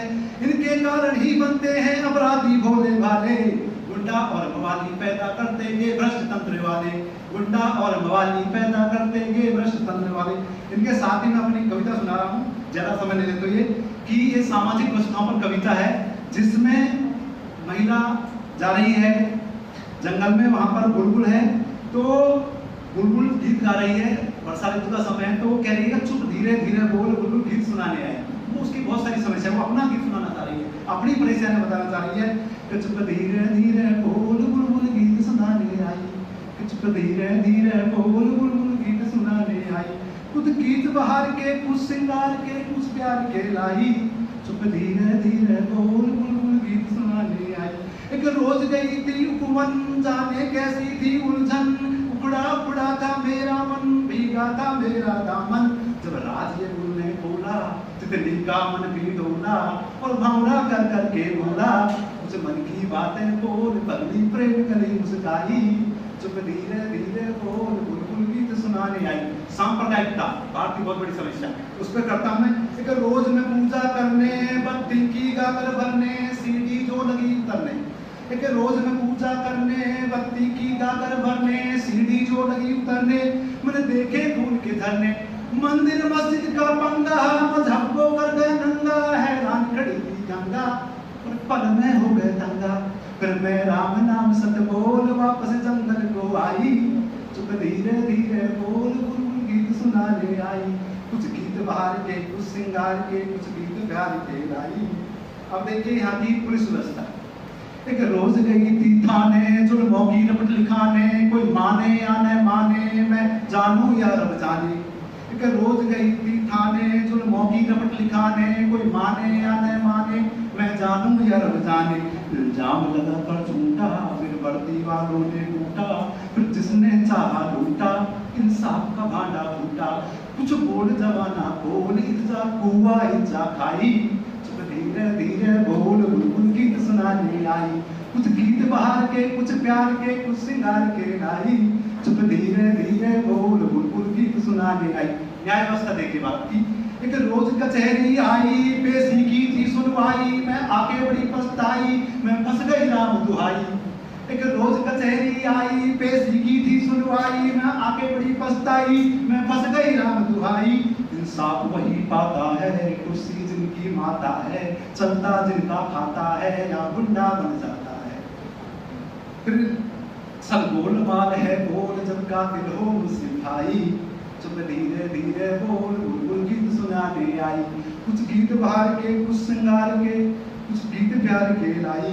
अब देखिए नौकरियों का भ्रष्टाचार, एक रोज में डिग्री को लेकर ठोकर खाई दर दर कर, जूते फाड़े दर दर कर, ना मिली नौकरी छूकर, यहाँ आहिर मौज मनाए हंसा दाना खाए और कोए मोती चुक जाए, फिर लिए हाथ कट खोल बोलो जय जय रिश्वत माई, चुप धीरे धीरे बोल बुलबुल गीत सुनाने आई, कुछ गीत बाहर के कुछ प्यार के कुछ श्रृंगार के लाई। दहेज प्रथा पर देखिए, एक रोज मेरे घर वाले ले आए लड़के वाले, कुछ अकड़े कुछ नकराले, एक रोज मेरे घर वाले ले आए लड़के वाले, कुछ अकड़े कुछ नकराले, लड़का हो काला काला लड़की पर छाए आला, और मांगे रुपयों की माला, ये क्या गड़बड़ घोटाला, यहाँ रिश्तों का भी मोल इस बाजार में है महंगाई, चुप धीरे धीरे बोल बुलबुल गीत सुनाने आई, कुछ गीत बाहर के कुछ प्यार के कुछ श्रृंगार के लाई। अंत में बुलबुल मैसेज दे रही है कि बात तुम्हें समझाऊं, बेहतर है उड़ जाऊं और चीख चीख कर गाऊं, कि बात तुम्हें समझाऊं, बेहतर है उड़ जाऊं और चीख चीख कर गाऊं। हम गीत प्रेम के गाएं, हर मजहब को अपनाएं, इंसान नेक बन जाए, क्या हिंदू क्या सिख ईसाई, चुप धीरे धीरे बोल बुलबुल गीत सुनाने आई, कुछ गीत बाहर के कुछ प्यार के कुछ श्रृंगार के लाई, चुप धीरे धीरे बोल गीत सुनाने आई। Thank you. बहुत सुंदर सर।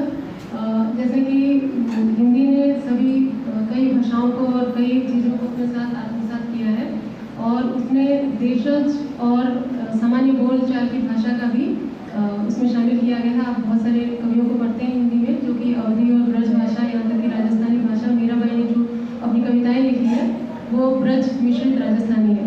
तो कुछ उस अंदाज में सर की ये कविता लगी, जिसमें कि राजस्थानी मिश्रित हिंदी का प्रयोग किया उन्होंने, तो एक कुछ नया करने का प्रयास किया है, नया बोलने का प्रयास किया हिंदी में। बहुत अच्छी बात है, अपने बोलचाल की भाषा को भी हिंदी में कविताओं में लाकर और हम इस तरह से हिंदी को और भी समृद्ध बना सकते हैं। अब मैं सतीश जाटव सर को आमंत्रित करती हूँ कि वो अपनी कविता प्रस्तुत करें।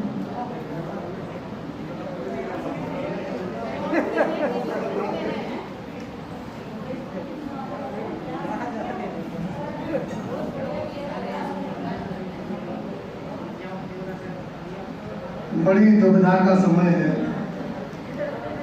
क्योंकि लोग इंतजार भी कर रहे हैं कि हम कब यहाँ से छूटे। सब लोग यही इंतजार कर रहे हैं, और ऐसे समय पर मैं क्या सुनाऊं। मैं परम आदरणीय प्राचार्य महोदय और जो बचे हुए यहाँ पर बैठे हैं, काफी जिनको आवश्यक काम था वो जा भी चुके हैं, और एक निर्णायक महोदया भी प्रस्थान कर चुकी हैं, क्योंकि समय ऐसा चल रहा है यार, क्या करें। अब मुझे मेरे बाद भी कोई है क्या? सुनीता मैडम, मेरे बाद महाभारत रामायण के युद्ध से लेकर के और भारत चीन युद्ध और भारत पाकिस्तान, ये युद्धमय वातावरण, युद्धमय माहौल ये शुरू से जो बना था, और महाभारत रामायण से लेकर के और भारत पाकिस्तान से लेकर के हम लोग आज कहाँ पहुंच गए। ये हमारे कन्वर सर की जो कविता थी ना, बुलबुल धीरे धीरे वो गीत सुनाने आए, ये स्थिति हमारी हो गई। हम रामायण और महाभारत से लेकर हम भारत और चाइना और उससे लेकर के हम यहाँ पहुंच गए। जो सर ने स्थिति बयां की ना, वो है स्थिति वास्तविक, इसको चिंतन करना चाहिए। अब मेरे पास एक ही विकल्प है, मैं एक छोटी सी कविता आपको अपनी सुना करके, और आपको ज्यादा यहाँ पर नहीं रोकूंगा। छोटी सी कविता है मेरी, जो मेरी अपनी ही रचना है और उस समय की है।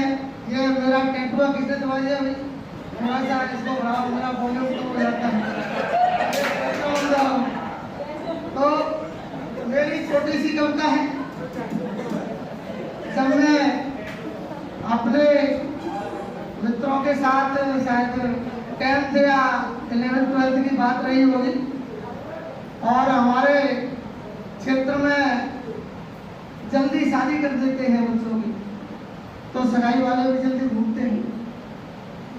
और ब्याह एक ऐसी, ब्याह का नाम सुनते ही देखो वो बिना के चेहरे पर तो खुशी की लहर तोड़ दी है, नहीं तोड़ी? अच्छा, तो हमारी मित्र मंडली थी 3-4 मित्रों की, तो विवाह की चर्चा, सगाई की चर्चा होती थी कि भाई किसकी सगाई आई आज, किसका वो संबंध आया। तो हमारा एक मित्र था, उसकी चर्चा हो रही थी। उसी संदर्भ में उसी समय मैंने लिखी थी, उसी के लिए, उसी को समर्पित कि ब्याह की इच्छा, ब्याह की इच्छा मित्र के मन मचलने लगी, ब्याह की इच्छा मित्र के मन मचलने लगी और खूबसूरत लड़की कहीं देखने की इच्छा है। खूबसूरत लड़की देखते हैं, जैसे त्रिपाठी सर ने अपने बच्चे का अभी शादी की कि ब्याह की इच्छा मित्र के मन में चलने लगी, खूबसूरत लड़की कहीं देखने की इच्छा है। उसी समय जैसे कि हो गया उद्धार।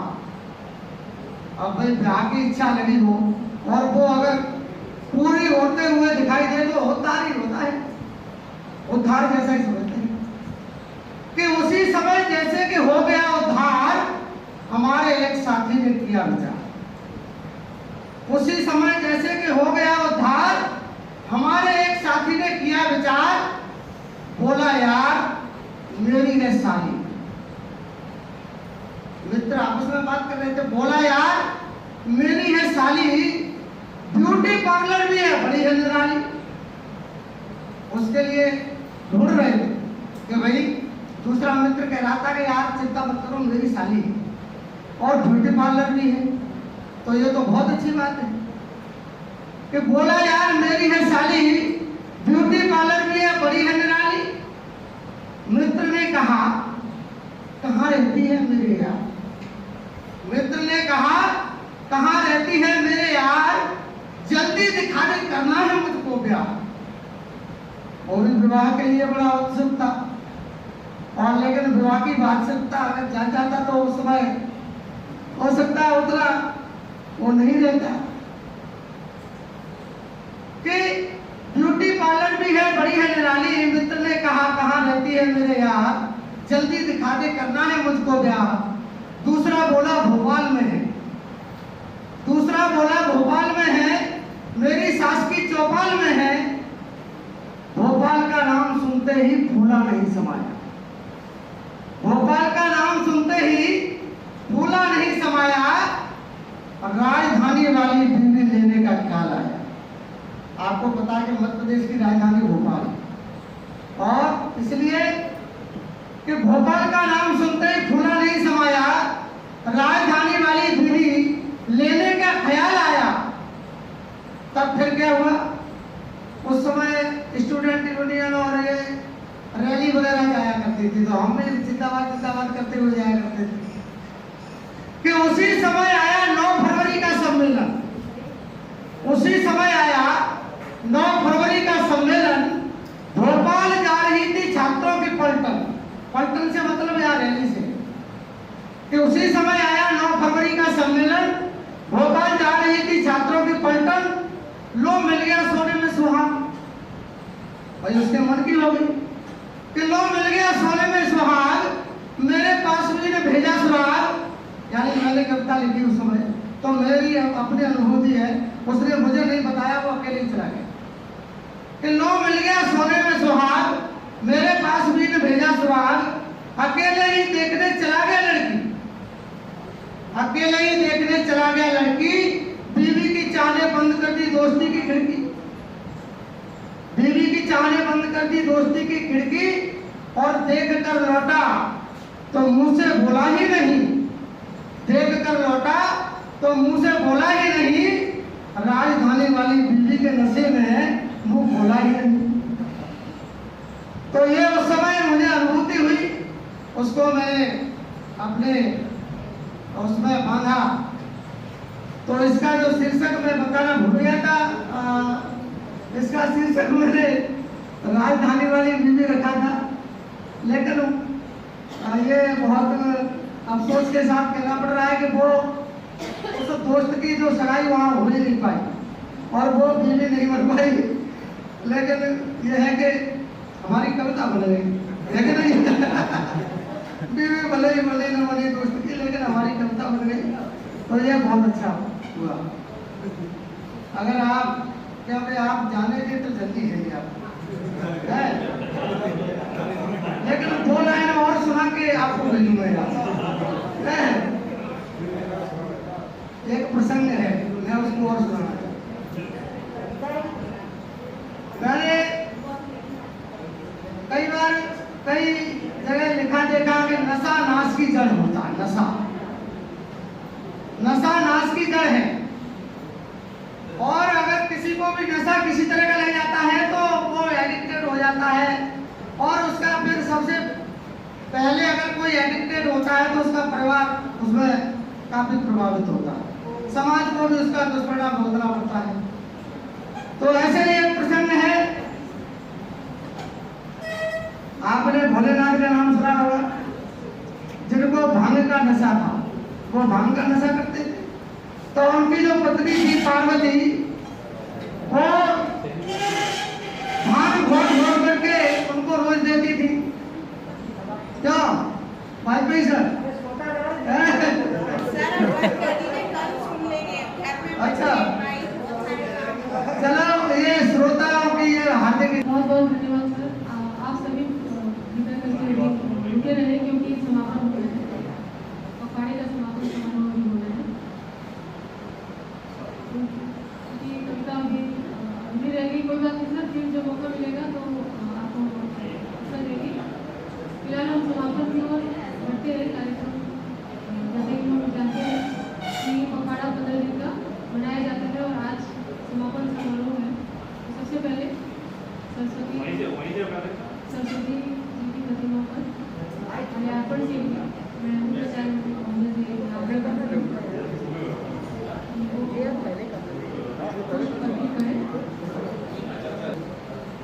सभी साथियों को और मेहमान साथियों को बहुत धन्यवाद, और आपकी प्रखरता और जो भावनाओं को व्यक्त करने की ईश्वर प्रदत्त शक्ति है। और मैं थोड़ा सा इसको अदरवाइज न लें, मैं थोड़ा सा ये कहूँगा कि थोड़ी संक्षिप्तता जो होती है उससे कोई कार्यक्रम हो या आपके अंदर की जो अभिव्यक्ति है वो किसी अन्य को बोझिल नहीं लगती है, और कार्यक्रम की रोचकता जो है तभी थोड़ा अधिक देखने को मिलती है। और कुछ कारणों के विवशता के कारण प्राचार्य महोदय का आगमन नहीं हो सका, अदरवाइज ये कार्यक्रम में थोड़ा सा और रोचकता आती। लेकिन जो हिंदी के प्रचार प्रसार में कवियों का योगदान है और साहित्यिक क्षेत्र में जो उल्लेखनीय कार्य स्वतंत्र सेनानियों ने दिया, यहाँ पर भी मैंने देखा कि हमारे जो शिक्षक साथी हैं, भाषा भावों को व्यक्त करने का, विचारों को व्यक्त करने का एक सशक्त माध्यम होती है। हमारे जो भी विभिन्न विषय हैं, कौन किस विषय से संबंधित है ये महत्वपूर्ण नहीं है। हमारी जो भाषा है, चाहे आंग्ल भाषा हो, अंग्रेजी हो, चाहे हिंदी हो या कोई अन्य भाषा हो, हमारी जो अभिव्यक्ति की शैली है वही मुख्य है, और उससे ही हमारी जो अपनी भावनाएं हैं, जो विवशताएं हैं, कवियों की जो तरह तरह की जो विवशताएं हैं वो भी देखने को मिलती हैं। और जैसा कि मुझे यहाँ पर चाहे राम से संबंधित हो या फिर अन्य विषय से संबंधित हो, तो यही महत्वपूर्ण है कि हमारे जो उदात्त और उच्च भाव हैं उनको वहन करने के लिए जो भाषा बनाई है और एक दूसरे की भावनाओं को ध्यान में रखते हुए चीज़ों को और पिरोया जाता है तो और रोचकता आती है। इस उम्मीद और विश्वास के साथ कि जो हिंदी भाषा का जो प्रचार प्रसार है वो पहले की अपेक्षा काफ़ी हद तक हुआ है, चाहे अपने देश में हो, अहिंदी भाषी क्षेत्र हो या फिर अन्य दूसरे देश के हिस्से हैं, चाहे मॉरिशस हो, फिजी हो। इसका श्रेय मीडिया, जनसंचार के विभिन्न साधनों को भी जाता है। जिस तरह से हमारा आवागमन तेजी से बढ़ा है उसको भी जाता है। तो जो हमारा पखवाड़ा है उसका उद्देश्य भी यही है कि किसी न किसी रूप में हिंदी का प्रचार प्रसार हो। ये जो औपचारिकता है एक सहजता में बदले और मुझे पूर्ण विश्वास है कि हमारे शिक्षक साथियों के अंदर जो कवि कर्म मौजूद है वो वही कवि कर्म जो है बच्चों में भी आएगा और इस तरह से सृजनात्मकता आएगी और हिंदी का प्रचार प्रसार न केवल हमारे देश में बल्कि विदेश की सरजमी पर भी फलीभूत हो सकेगा।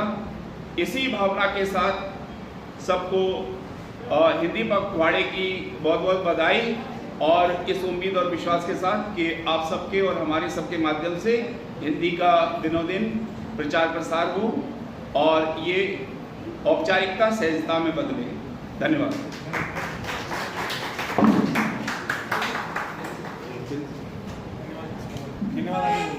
बहुत बहुत धन्यवाद सर। आपके मार्गदर्शन में हम सभी इसी तरह हिंदी का उत्तरोत्तर विकास करने में अपना योगदान देते रहेंगे। जिससे पद पर स्नेह मिला, जिससे पद में स्नेह मिला उस राही में बनाए। तो मैं धन्यवाद ज्ञापन हेतु श्री अचल मीना सर को आमंत्रित करती हूँ कि वो हमारे इस कार्यक्रम के लिए कार्यक्रम समाप्ति की जो प्रक्रिया है समाप्त हो गया है, इसलिए हमारे प्राचार्य महोदय हमारे बीच नहीं है, लेकिन आज का ये जो काव्य पाठ था उन्हीं की इच्छा से, विशेष इच्छा से हुआ और उनके मार्गदर्शन में ये कार्यक्रम संपन्न हुआ है। तो सबसे पहले मैं प्राचार्य महोदय को धन्यवाद देना चाहूँगा। हमारे जो प्राचार्य हैं समय समय उनसे भी हमें मार्गदर्शन मिलता रहा है, उनके लिए बहुत बहुत धन्यवाद। समस्त शिक्षक साथी, समस्त विद्यालय के कर्मचारी जिन्होंने कि प्रत्यक्ष अप्रत्यक्ष रूप से इस कार्यक्रम में अपनी सहभागिता निभाई है, उनको बहुत बहुत धन्यवाद। और सभी राजभाषा के साथियों को, हमारे आज के निर्णायक मंडल को, सभी को बहुत बहुत आभार, बहुत बहुत धन्यवाद। आप सभी के सहयोग से ये कार्यक्रम सफलतापूर्वक संपन्न हुआ। आप सभी का एक बार पुनः धन्यवाद।